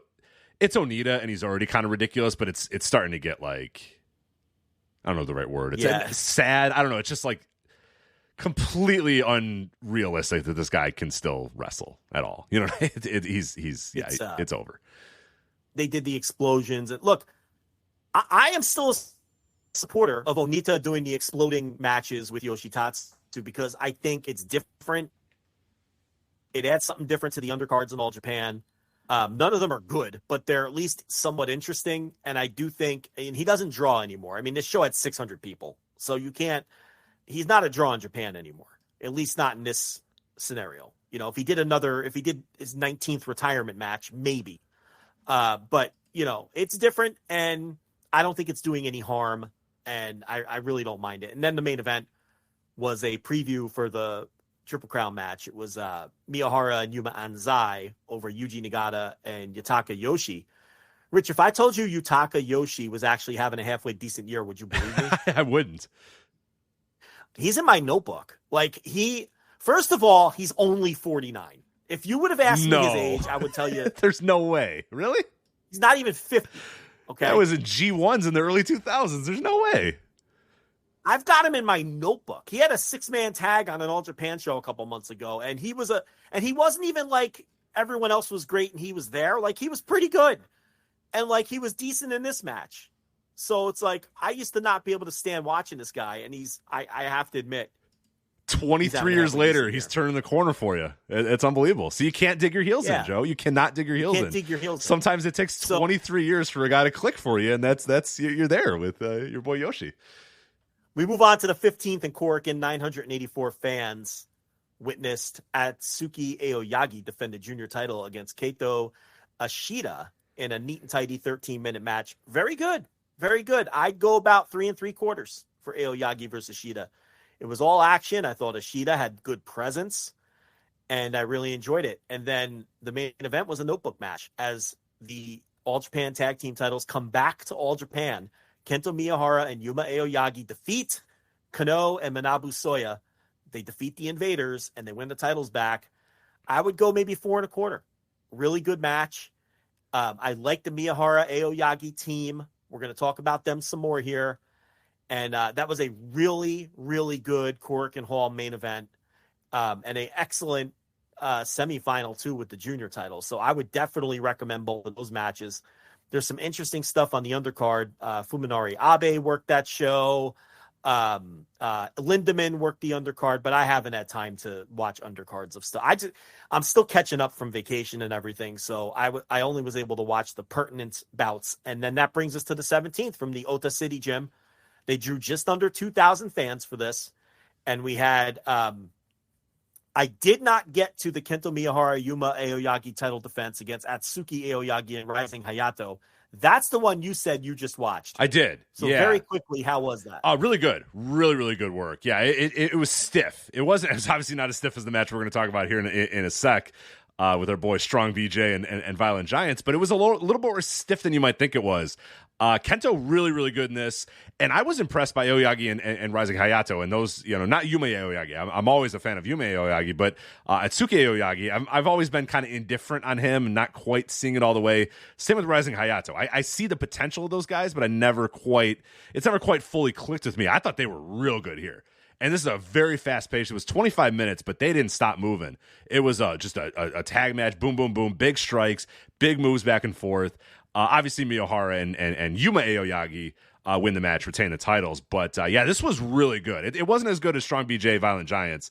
And I don't think I liked it as much as I liked the main event, but it was really, really good stuff. And another, All Japan's been, every time I've watched All Japan this year, a match that I look at on paper and I go, hey, that sounds like it's going to be pretty good. It's been pretty good. And the matches that I look at and I go, that's going to suck. They usually suck, but it was good. It definitely go out of your way to check it out. People listening to this, definitely watch the top 3 matches of this show for sure. It's an easy watch. You can watch the whole show pretty much in a very easy sitting. I was able to do it as the show was going on. But no, it's top 3 matches. The whole show? Yeah, I saw everything. Not that. Anything worth mentioning on the undercard. No. Okay. Now, Rising Hayato, I'm going to say, he is one of the most improved wrestlers in the world, along with Luke Jacobs and Connor Mills over the last year and a half. Again, a wrestler that I never really saw much in. A gimmick I hate. You know, I don't like the Icky Man gimmicks. I hate that kind of gimmick.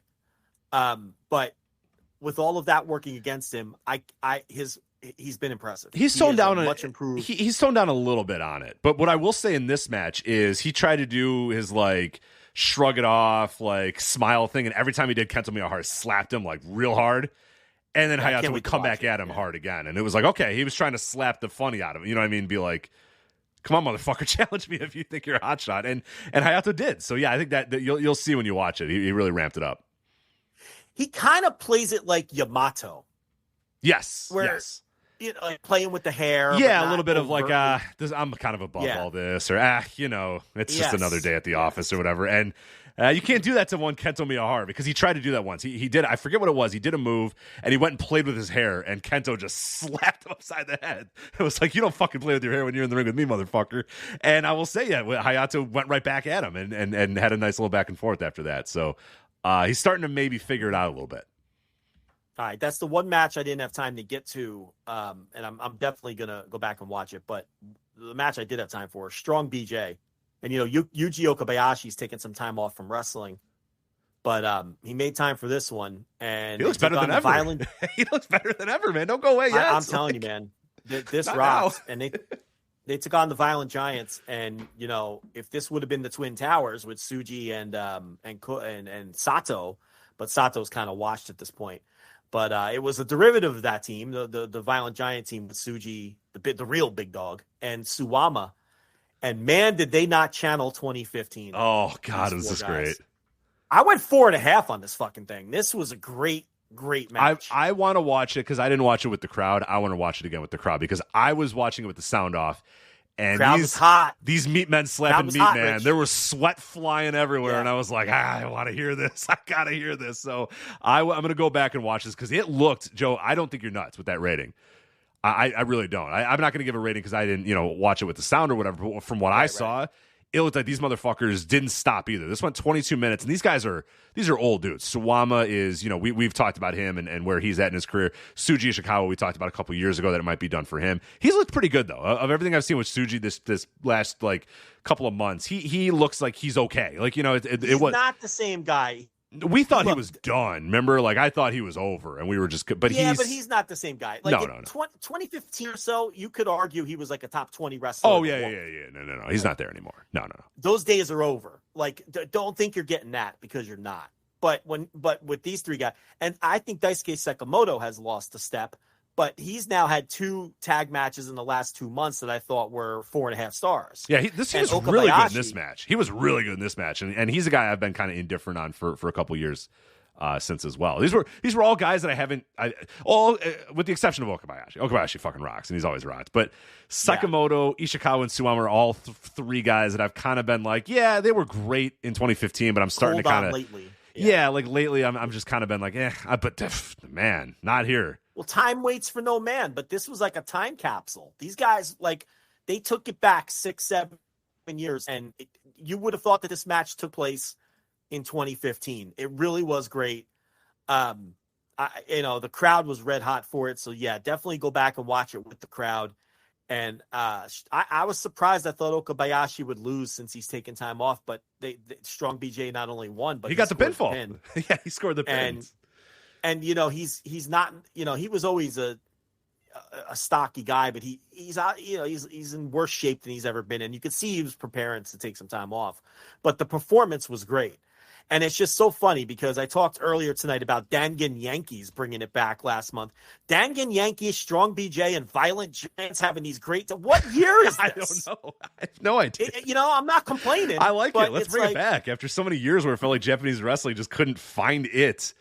It's fucking back. If Strong BJ and Dangan Yankees are out here slapping meat and having great matches, we're back, baby. We're back all the way. We got what's Yankee 2 Kenju up to? Let's get them all right. Get the whole gang back together. Actually, we just watched them on the fucking Big Japan show, right? They Miyamoto and That's right. Did they just have a great match? Yeah. Hold on a second. They just had a. Was it great? I forget if second. they had a great match. Let's run that back. Let me look at the fucking notes. Yeah, they had that great match against Kakuta and Yuki Ishikawa on the Big Japan show. Remember? Oh, that's right. Yeah. All right, we're back. We're back, baby. 2014. All we're these here. Fucking teams. Where's Speeds of Sound? I want Speeds of Sound right now. Where are they? Fucking Senga and the other fucking guy. I don't remember their names. Fucking Dragon System guy. Get Case Low on the goddamn line so he can tell me who those guys were. Speeds of Sound. But no, this is crazy. All these teams from, back in our Twitter prime, fucking killing it in these tag team matches lately. So, and then the main event. So Yuji Nagata and Yuma Anzai. Obviously, Shotaro Oshino wins the Carnival, injures himself in the process. I don't know if you watched the T-Hawk title challenge of Yuji Nagata, but I thought that was an excellent match with Oshino watching from the fucking balcony with the cast on his arm. Yeah. And rooting on T-Hawk. And then now they do Nagata versus Yuma Anzai. Obviously, Yuma Anzai, not even a year into his career, right? And has a Triple Crown title match here. Maybe he's a year in now, but little less, I think. He's probably just at, I forget where he's at, but he's probably about a year. So yeah, let me find out when his first match was. 24 years old. September 2022. So no, he still hasn't even gotten there yet. Not even a year in, and he's got obviously the look and the size. Yuji Nagata loves him. If he could, he would fucking kidnap him and bring him back to New Japan and stick him in the dojo tomorrow. He might. Yeah, that might still happen. But he's been attached to the hip to this kid. And while they're biding time for Ashino to come back, he gets the big title match here. And look, am I going to sit here and tell you this is one of the greatest Triple Crown matches of all time? I'm not going to tell you that. Am I going to tell you it was worked precisely how it should have been worked with 55-year-old Yuji Nagata as the Triple Crown champ and his young protege here who isn't ready for the spot? Everything Yuma Anzai got in this match was out of ferocity, and he had to earn it. And he never really pushed Nagata to the limit, nor should he have. It would have been a farce if they just went out there and had a classic back and forth Japanese world title match, lots of near falls, your turn, my turn. That wouldn't have worked for this story. And they didn't do that because Yuji Nagata is too smart to do that. And as a result, yeah, maybe it wasn't as good of a match as it could have been, but it was a more sensible match. And it was still a very good match. Don't get me wrong. And, we'll look back and we'll remember that this was Yuma Anzai's first Triple Crown title shot. And I'd say the odds are pretty good he's going to win this title someday. It's not like they're overflowing with hot prospects in this company. And it's very clear if he stays in the company, let's make that clear too. If he sticks around with All Japan. So I enjoyed the hell out of it. What did you think of Yuji Nagata and Yuma Anzai? I thought it was fantastic. Yeah, I saw some people, I saw some reviews and like cage match ratings and stuff like that where people were saying, I was a little disappointed by this. I thought it was going to be a little bit more back and forth, or I thought it shouldn't have been, though. No, exactly. And that is exactly what I put in my notes is like, I don't understand why anybody... That's not what the match was supposed to be. You have Yuji Nagata, like one of the legends of Japanese wrestling, as the Triple Crown champion, and a guy who's been wrestling since September of 2022. He shouldn't go in there and be able to counter all of Yuji Nagata moves. He shouldn't go out there. If he wins the Triple Crown at this point in his career, less than a year in, like, no, that's not a good story to tell. Like, the story to tell is, hey, you're close, kid, but you're not quite there. Hey, yeah, you're learning, you're getting better, but you're not quite there. You're not ready for the Triple Crown yet. You're not ready for Yuji Nagata yet. And that's exactly what the story was, is that Anzai would get a little run, and then Yuji Nagata would put him to the mat and put him in an armbar, put him down on the mat, like try to, really kind of say like, nah, man, yeah, you can hit me with these drop kicks and these running knees. He threw so many running knees at Nagata because that was the best move he could do to Nagata, is bounce off the ropes and get into the air and hit that knee at Nagata. And that would bring Nagata down for a little bit. And then he'd have a little bit of a moment. But the second Nagata was then able to get leverage on his end, he'd bring Anzai right back to the mat and put him in an armbar or put him in some sort of hold or whatever to kind of slow things down. And that makes all the sense in the world. That might not make for the best star rating match or whatever, but that's exactly how the story of Yuji Nagata and a guy who's less than a year into his career should be told. Nagata's the guy that's going to slow things down, put him in a hole, do that sort of stuff. Anzai, whenever he's going to have an opportunity, is going to fly and jump and moonsault and drop kick and flying knee and all that sort of stuff. And that's exactly what you got out of it. And yeah, the finishing stretch I thought was really good as well, where they Anzai, I forget what he did. I think he did a German suplex of some sort to Yuji Nagata. And I want to say, I don't know if it was that got the 1 count or he did a flying knee afterward that got a 1 count.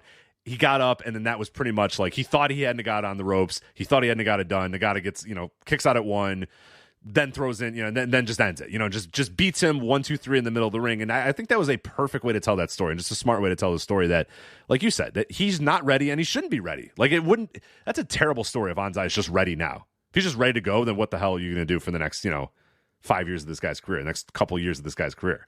Can't have him win the Triple Crown right now, and especially not against a guy like Yuji Nagata. So I think they told the story perfectly, and I think Anzai, he's a guy who, he came in with all that hype, and the first time I saw him, I was like, okay, this guy's great.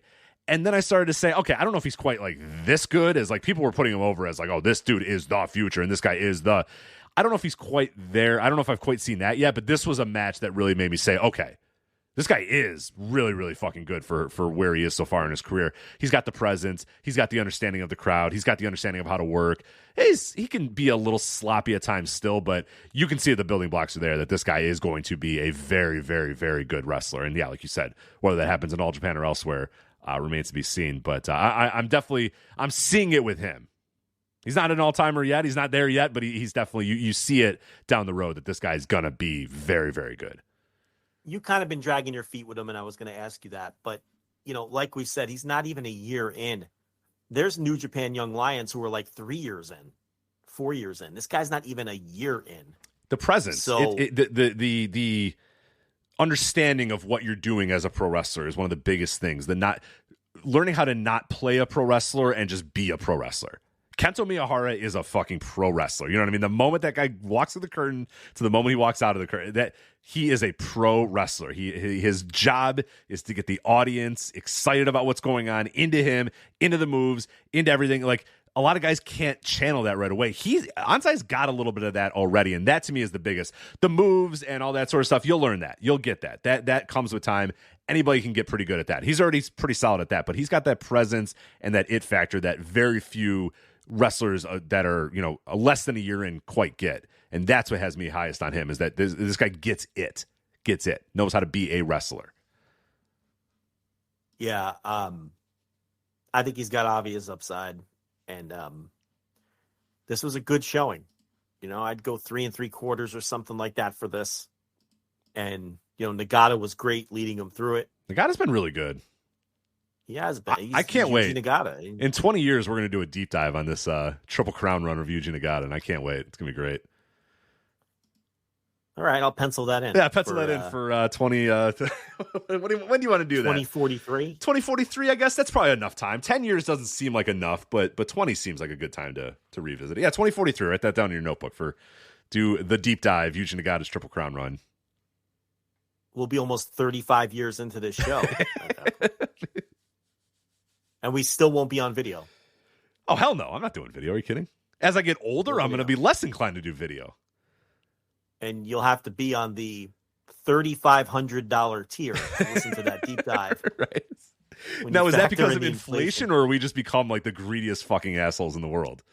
Little A, little B. Okay. Little A, little B. Cost of living will have risen, but also our demands will have risen as well. Cost of living will have risen. The oceans will have risen. Houston will be underwater. Miami won't exist. It'll be wild times, Rich. But we're gonna have to make do. Dakota Jones says November to Remember might be in 1995 by then as well. That'll be a hot period. That'll be a hot period to cover too, man. WrestlePalooza coming up soon. That's right. Gotta get excited. Speaking of which, hey, I'm glad that came up. So I got a hold of the Todd Gordon book. Oh, okay. I got a hold of an advanced copy of Todd is God, Rich. So that's exciting. I'm going to blow through that. Well, that's an old. Okay, you must not be. I don't know, because that seems a little strong. But yeah, maybe you'll have to tell me why Todd is God. It's ECW lore. It's an old sex story at the infamous of course hotel where. Yeah, so you can imagine where this is going. But I got an advanced copy of the Todd is God, so I have to blow through that this weekend. I think that's going to be an excellent supplement to because the next couple Jovembers are the Eddie Gilbert exit from the company, and then the Ultra Class show, which is the debut of Public Enemy, and the first show without Eddie Gilbert. Because Ty Gordon and Heyman had to take over the booking of that show and everything. So I want to get through. But yeah, I was passed along a secret advance copy of Todd is God by a friend of ours. There it is. Say, Rich. All right. That's very exciting news. Paul Heyman. Wow, unbelievable. The wise man sending you advance copies. Paul Heyman coming through. Absolutely. The wise good man. For him, yeah. Dan good looking out. Says the Bloodline story is still going on at that point too. But yes, in 4 years. Nobody's bitch is right. He's just about had enough though. I think at that point he's at his wit's end. He's like, you know what, man, I can't keep doing this. I'm done. I think. Yes. I'm nobody's bitch. I'm nobody's bitch, for the record. But I guess we should bring it up. Did you watch Jey Uso finally turn on Roman 2 weeks ago? No, I don't care. Okay. Yeah, I don't care. Oh wait, no, I did. Yeah, I did. Never mind. Yeah. Well done, Angle. Finally, some people like did it. It's not my cup of tea, but they finally did it. At least there was some advancement to the fucking story. It did change. The story did finally change, which is nice. I'm not going to bury them for finally moving the story along. I'm not going to do that. Okay. Do I care? I still don't care. I still can't get into it. But at least they moved it along. Anyway, that's All Japan. Mm-hmm. And what do we got? One more topic here? Two more. We'll do one real quick here. The Noah N1. It's coming up. Oh, August 6th. I haven't seen these. Yeah, August 6th. So that's when the tournament starts. We have the A block and the B block of the Noah N1 victory. A block is Jake Lee, Kano, Masa Kitamiya, Jack Morris, Yoshiki Inamura, Timothy Thatcher, Adam Brooks, and Yuki Yoshioka from Dragon Gate. There's your A block there. That's a little bit of juice there. That's a tasty block. That is a tasty little block. You got this on the run sheet? I want to take a look. It's at the bottom of the run sheet. Yeah. 1 sec. I got a dog scratching a water bowl. Apparently, there's not sufficient water in this bowl. Give me 1 minute. He's not going to stop. So dogs running things here. All right. A block: Jake Lee, Kano, Masa Kitamiya, Jack Morris. Game 7, 1991 World Series hero, Yoshiki Inamura, Tim Thatcher, Adam Brooks, Yuki Yoshioka. That's a nice looking block. Jake Lee versus Yoshioka. No, I don't have water, but that's fine. Some nice looking matches in that block. This looks pretty good. Yeah, the B block, Go Shiozaki, Nakajima, Hiro Del Wagner Jr., Manabu Soya, Inaba, Saxon Daiki Huxley, Inaba. Yeah, Daiki Inaba, Lance Anoa'i, yes. Oh God, no. Yeah. And then Yuma Anzai, which is why I included it in this run sheet here. Now, this is interesting because he claims, and I wanted to kind of loop this all in, that's why I did it in this order. He claims, and far be it for me to assume that a wrestler or pro wrestling company would be making up an injury or faking that they were injured if they're not or whatever. He claims that during the match with Yuji Nagata, he suffered a left triceps tear. It is then reported by All Japan and Anzai that he's going to miss events through July 2nd. He said that he hopes to be back before July 8th. That sounds dubious. Yeah. Dubious. So be honest. He doesn't have a triceps tear because you cannot come back from a triceps tear that quickly, or he does have a triceps tear, and maybe he shouldn't be coming back in a week. They do this big announcement, and the headlines are like, major announcement, Yuma Anzai, torn tricep. And I'm like, oh, motherfucker, this guy's going to be gone for a year. And he's like, I'll be gone 2 weeks. And it's like, hold on a minute. That doesn't fit the story. So I don't know what's going on here. I don't know. Are they working an injury here? Are they trying to, because then when the N1 things came out and I saw him in the N1, I was thinking, is this just a cover for him maybe being like 500 in the N1, but they don't want him to make it feel like he was just kind of middle of the road, and maybe he's middle of the road because of this injury? That you cannot have a left tricep tear and be back in 2 weeks. You just can't. Or if you can, you shouldn't be. Right. It's one or the other. If anybody tells me, maybe it's just a partial tear. No, either you tear it and you're out for a long time, or if it's a partial tear, you probably shouldn't be working on it. That's probably not going to go well for you. So it's got to be one or the other. little worked injury where he loses to arm bars and shit like that? This is what I'm wondering. I don't know. I'm putting my tinfoil cap on, thinking there's something amiss here when I hear left tricep tear and that I'll be out for a week. Yeah, no, there's something not right about that. You're right. I like these blocks though. They're really good. That A block, man. That A block's juicy, man. Kano and Adam Brooks, Kano and Yuki Yoshioka, Kitamiya in there with those guys. Jack Morris, who I've liked. There's a lot of good stuff there. The B block's not bad either. There's a lot of good stuff in that B block too. No, the blocks are good. They put the reformed Axis in the same block, so we'll get Shiozaki versus Nakajima. Hio del Dr. Wagner Jr. is another wrestler who's much improved. Yeah, he's had a good year. I think if they're going to bring Lance Anoa'i, is he being billed from MLW? Please tell me he is. As far as I know, no, but I can double check to see. They just listed his name. They didn't have the parentheses company next to him. Like for Yoshioka, they put parentheses Dragon Gate. Anzai put parentheses All Japan. I don't know if they said anything for Lance Anoa'i. So someone should bring him in with Manu and do their own little bloodline since it's hot. Yeah, they probably should. Right. What's Black Pearl up to? Bring in all of the Manu. Yeah. You want the on the fringes member of the Anoa'i family? I'll come out and all the brothers that didn't quite make it. Bring them all in. And someone do bloodlines. It's hot. So, Manu's got to still be working, right? Manu's still working, right? Manu? Yeah, he's got to still be working, right? Yeah, he's working some indie. He was working that indie that Snitsky works, I think. Which one would that be? I don't know if I know which indie Snitsky's working. It's on IWTV, I think. Oh, okay. Right, if Peltier is still in the chat, he'll let us know because he watches it. So he are there that many others? I'm trying to think of how many others you have on the fringes there. There's really not. Well, there's Jacob Fatu. Jacob Fatu, yeah. Lance Anoa'i, Manu, Black Pearl. Are they managed by what's his face? He was LA Smooth in ECW. I forget what his first actual name is. You know who I'm talking about, right? Well, that was Rosie and Samu. No. Who was LA Smooth? He was another one. Lloyd Anoa'i was LA Smooth. That's Black Pearl, I think. Oh, is that the same guy? I think it's the same. Yeah, I think so. All right. I coughed. That's different. So we got Manu and Lance Anoa'i as our two that we're doing here. It's not a great bloodline, but yeah, but I'm saying a desperate indie. Yeah. Can try to take. No, Black Pearl is not Lloyd. Oh shit. Okay, so we have another one then. We got LA Smooth can come out there. Hold on with this. Is he? I don't even know if he's just shoot Anoa'i or not. I think he might be a working Anoa'i. I'm not sure.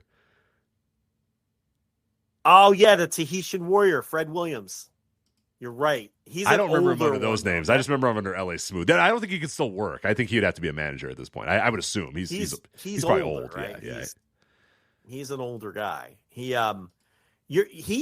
not the East. Okay, he wasn't one of the Samoan Gangsta Party in ECW. He was ECW. He was Tahitian Warrior in early ECW. Oh, okay. I think that's where you might be confused. Okay, yeah, maybe. Like as Samoan Warrior or some shit, or Tahitian Warrior or something like that. So the Samoan Gangsta Party was Samu and Rosie, I think. Let me, but not under those names. Yeah, Rosie was. Let me get you the gimmick name. Maddie Small. It was Maddie Smalls and Sammy Silk. Okay, but see, he also teamed with LA Smooth as the Samoan Gangsta Party and other indies. Well, now that we have that straightened out, yes, that's all clear. Okay, we're just looking for any Anoa'i's out here. We'll make some working Anoa'i's too. I mean, it won't be that hard. Okay, well, you can't have Rosie. He's dead. Yeah, he's a tough kid. Yeah, he's tough to book these days. But Rosie and Samu of the Samoan SWAT team. He was Sammy Silk. Rosie was Maddie Smalls, and LA Smooth was not. He was there years. He was in ECW years. He's just an East Coast indie guy. But yeah, you're right. He's older. He's like in his 50s. Yeah. So, but available if you need to book him. Samu just did some shots with but beggars can't be choosers. You know what I mean? Like you gotta bring whoever you can bring in. So, if someone brought up Sean Maluda. Oh, Sean Maluda, great, yeah, from the Cruiserweight Classic. Sky's the limit. In that fucking FlagshipPatreon.com. Yeah. He's an in-law or something, right? But yeah, I dug it into it. I forget what exactly. It's like very loose, but it's not loose enough that he doesn't use it all the time. You know what I mean? Like. Right. I think in the Cruiserweight Classic is like, yeah, I'm a member of the Anoa'i family. And I'm like, what kind of? I mean, it's like, I forget exactly. He's very loose, if I remember correctly. It's something like, I think he's the nephew of, I'm looking at my notes here, the nephew of Afa. Right, but on the mother's side or something. Yes, he's loose. He's very loose. But hey, you know what? Right. Probably got him pretty far in the biz. And I think he worked for Alpha for years. Does he acknowledge the tribal chief? He acknowledged the tribal chief. They'll pay trans. He'll acknowledge the tribal chief for sure. I assume Sean Maluda would. All right. Someone in the chat is implying that the Cosmic Commander sent me my copy of Todd is God. Okay, listen. The Cosmic Commander has been dead for 30 years. Okay? Yeah, that would be cool. If he sent you, that would be really cool. But I don't think he's the one sending. I wish he was alive. That would be great. And if he were alive, I'd track him down. Believe me, I've tracked down harder. But unfortunately, that's not possible. Yeah, hard to get in touch. Hard to get in touch with these days. No, I would need a Ouija board to get in touch with the Cosmic Commander. Yeah, or some type of. What do you call a medium? I need to get in touch. Who was that? Television John Roberts. Wasn't it John Roberts? Who was the guy that? I don't think it was John Roberts. Hold on. No, John Roberts is the Chief Justice of the United States. Different Roberts, but fuck. John Edwards. That's it. Yeah. Or was he the congressman? He was also a congressman. Scandal? I think he was both. He was. I think one is John Edward and one is John Edwards. Oh God damn it! You're right. I think. Right, John Edwards. Is the politician who John Edward. John Edward is the paranormal. And John Edward is psychic. The paranormal. Yes, right. Psychic medium or whatever. I think that's what you would call him. What the fuck was the name of his show? It was, Crossing Over, wasn't it? Yeah, he would like stand behind people in the crowd and go, "Your Uncle Gene, I feel is present." And they'd be like, "I do have an Uncle Gene." Like it was fucking crazy. Right? Yeah, sort of. He would also use like, "Is anybody in the room?" Ever had any a tragedy in their lives? Like, somebody be like, I did. He's like, okay. Like, it's like, of course, yeah. I feel that somebody in your family may have, died before they were ready to pass away. And yeah. It's like, you have some desperate housewife leaning over to her friend going, "That's amazing. I did have a tragedy in my life. That's amazing." Right. Oh, he's talking about Tim. He's talking about Tim. Yeah. But it worked, man. Yeah, that was a lot of ratings. Yeah, but how did he know? How did he know it was Tim? I don't know. We'll never know. That's incredible. I had a relative who died young. They're like whispering through their teeth. Right. Yeah. Right. How did he know? John Edward. Yeah. That was a good run, and then it was over. And who the fuck knows what happened to him after that? So I'm sure he's got to be going around the circuit still, right? Maybe a solid 3 years he had, right? Yeah, it didn't last long. His last book was 2012, so I think it's over. Well, hey. Who was the one that would come on the Montel Williams show? The lady? I don't remember. Do you remember? I don't remember that. Hold on. The psychic on the Montel. I feel like I watched Montel sometimes, but not enough to know who the psychic Williams was. Psychic lady was Sylvia Brown. That was it. I don't remember Sylvia Brown. She said she was born with a flap of skin over her eyes, and that's how you know she's the real deal. Like if you're born with a flap of skin over your eyes, you've got the special gift. Ooh, okay. Like she predicted his MS, and then he became like a believer after that because he obviously thought that was like amazing. So he would have her on the show all the time. Sylvia Brown. Yeah. That was her name. Those mediums were real hot there. They were. I was going to say, that territory has died, man. Nobody is doing the medium thing anymore. Magic and mediums were like real hot from 1999 to like 2004. Chris Angel at the top of his game. on TV. You know, David Blaine fucking hanging around in ice and shit. And then John Edward. We had a big run. We had a big run there for a while. Do you remember the Long Island medium, Teresa Caputo, with the big hair, married to the mobster? I do remember her? Teresa Caputo. Let me pull her up. Teresa Caputo. There she is. The most big hair. The most Long Island name ever. Teresa Caputo. Yeah. Married to like a mobster.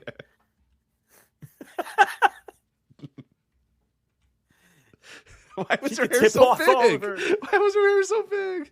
Oh my God. Her hair is. That's a good, let me tell you, that's a good skill for a mob wife. She could be like, listen, that racketeering you're getting mixed up in, it's not going to end well. You got to get out of that money laundering you're doing down at the massage parlor. You might want to get out of that because the horse track. At the horse track. Yeah, right. Yeah, she could predict the winners down at the track. Like you could definitely use that for evil, like if you wanted to, right? Like, look at her son. Her son looks like a Goomba. I'm looking at the family. That looks like the Caputo family, indeed. Larry Caputo from Long Island. Look at her husband. That guy's whacked some people. Oh yeah, he has whacked. He has killed some and might kill again at some point. Yeah. He. There are bodies on the bottom of the Long Island Sound that he's responsible for. This guy right here. Look at the soul patch too. The soul patch. What was his name? Angelo Caputo. What was it? You just said it. Larry Caputo. Not much of a mob name, but look at him. He's tan, always tan. He got that olive skin, right? That's murderous skin right there. This Larry Caputo. Acid wash jeans. Yeah, that dude. Yeah, he's killed. Yeah. Oh yes, absolutely. Look at that soul patch. I was rocking that soul patch for like 6-7 years, right around that time. Yeah. Nice. Yeah. I had the soul patch. I go more with the full. I do the 1 day growth look now. Yeah, I do that. The stubble. I do the stubble look too. Yeah. TLB loves the stubble. I got a couple grays in there. It makes her real horny. She loves that shit. But yeah, I had the soul patch for a while there, like this Caputo guy here. I had that when it was, when cool. Batista had the soul patch. Yeah. And the guy from what's the band from the fucking Shrek song? Smash Mouth. The Smash Mouth guy had it too, right? Didn't he have the fucking soul patch? Famous soul patch. All Star, right? Isn't that the song? Yeah, of course.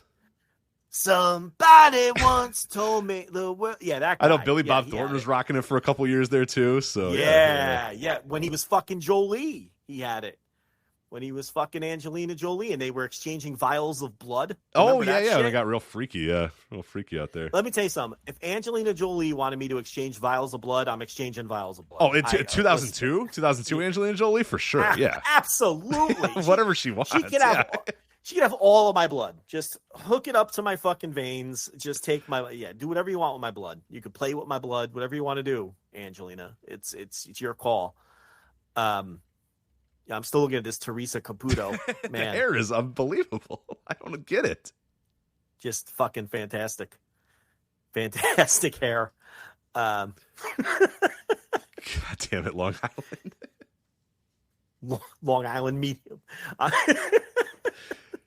She has to have like a fucking I wonder if she has her own channel on like what are those things called? Like the Impact channel and the fucking like one of the weird one of the weird streaming. There's a term for it, but I forget what it is. But yeah, I don't know what they're called either. Like on Zumo or something like that, or one of those weird ones. Yeah. Like my Samsung TVs have all these channels. Like if you press the wrong button, I'm like, what is this shit? And it has like all these channels on the Samsung TV. Yeah. Like it's just like Family Ties 24 hours a day. I'm like, but then I get caught up in it. Like I'll put on the Family Ties, and I'm like, oh, all right, I'll watch a little. I haven't seen. They're pretty good. I'll pop the Pluto on every so often and just like randomly select a channel, and I'm like, oh, all right, I'll watch 19 straight episodes of Supermarket Sweep. Why not? I got nothing else going on. Absolutely. I'm like, I mock it at first. I'm like, who's watching Family? And then I'm 7 episodes deep, and I'm like, oh, all right. With the randomly inserted commercials at the worst possible times because it's not actually like programmed in properly. Yeah, the commercials aren't where they're supposed to be, right? It's like the middle of a key scene, But I turn around and I'm like, oh shit, I left the kids at school. I'm on episode 7 of Family Ties. And I've seen the same Honey Nut Cheerios commercial 19 times. But... yes, the same commercial over and over. So I'm wondering if Long Island Medium has. I'm sure there's got to be. Yeah, there's got to be. Because I found Fear Factor the other day. Oh, nice. Yeah. Yeah, like because they're like from 2002. First of all, Joe Rogan's wardrobe on that show, because it was like the style was like super baggy. Like you don't remember that, but like he would wear like these super baggy jeans and these big sweatshirts that that were so baggy they covered his hands. Like you could only see the tips of his fingers coming out the end of the sweatshirt. It was a look, man. I don't know what was going on in the early 2000s, but it was a look. And they'd have like one big, it'd be like a cream sweatshirt, oversized, fingertips coming out of the fucking sleeve with a big red stripe in the middle. Just a big red stripe going across your titties. And then like big baggy jeans that were frayed on the bottom and maybe like a black boot. Like that was his outfit on these shows. And you know, he had the fucking 2002 haircut and all the competitors on, you know, and they're like eating donkey testicles and shit. You forget how disgusting that was. And that was on like main television. It was on like CBS or whatever. Main television. Yeah, main television. They're like, we've got these moths from Namibia and Africa, and we've got their larvae, and you have to chew the larvae and spit it into a beaker, and the guts have to cross the red line, and the first team to do it wins $5,000. And you're like, I'm not doing that for $50,000. These people they're like not even winning anything good, and they're spitting moth larvae guts into a beaker and trying to cross the red line. That show was ridiculous. Then they're doing like the stunts with cars and the cars flipping over. I can't believe nobody died making that show. That show was out of control. But yeah, I watched like 9 episodes of Fear Factor the other day. And this always happens when I accidentally press a button on my remote. I never go to that shit on purpose. You hit the home button and you're like, oh no. Or you hit channel up and you're like, I don't know what I just did. Oh God.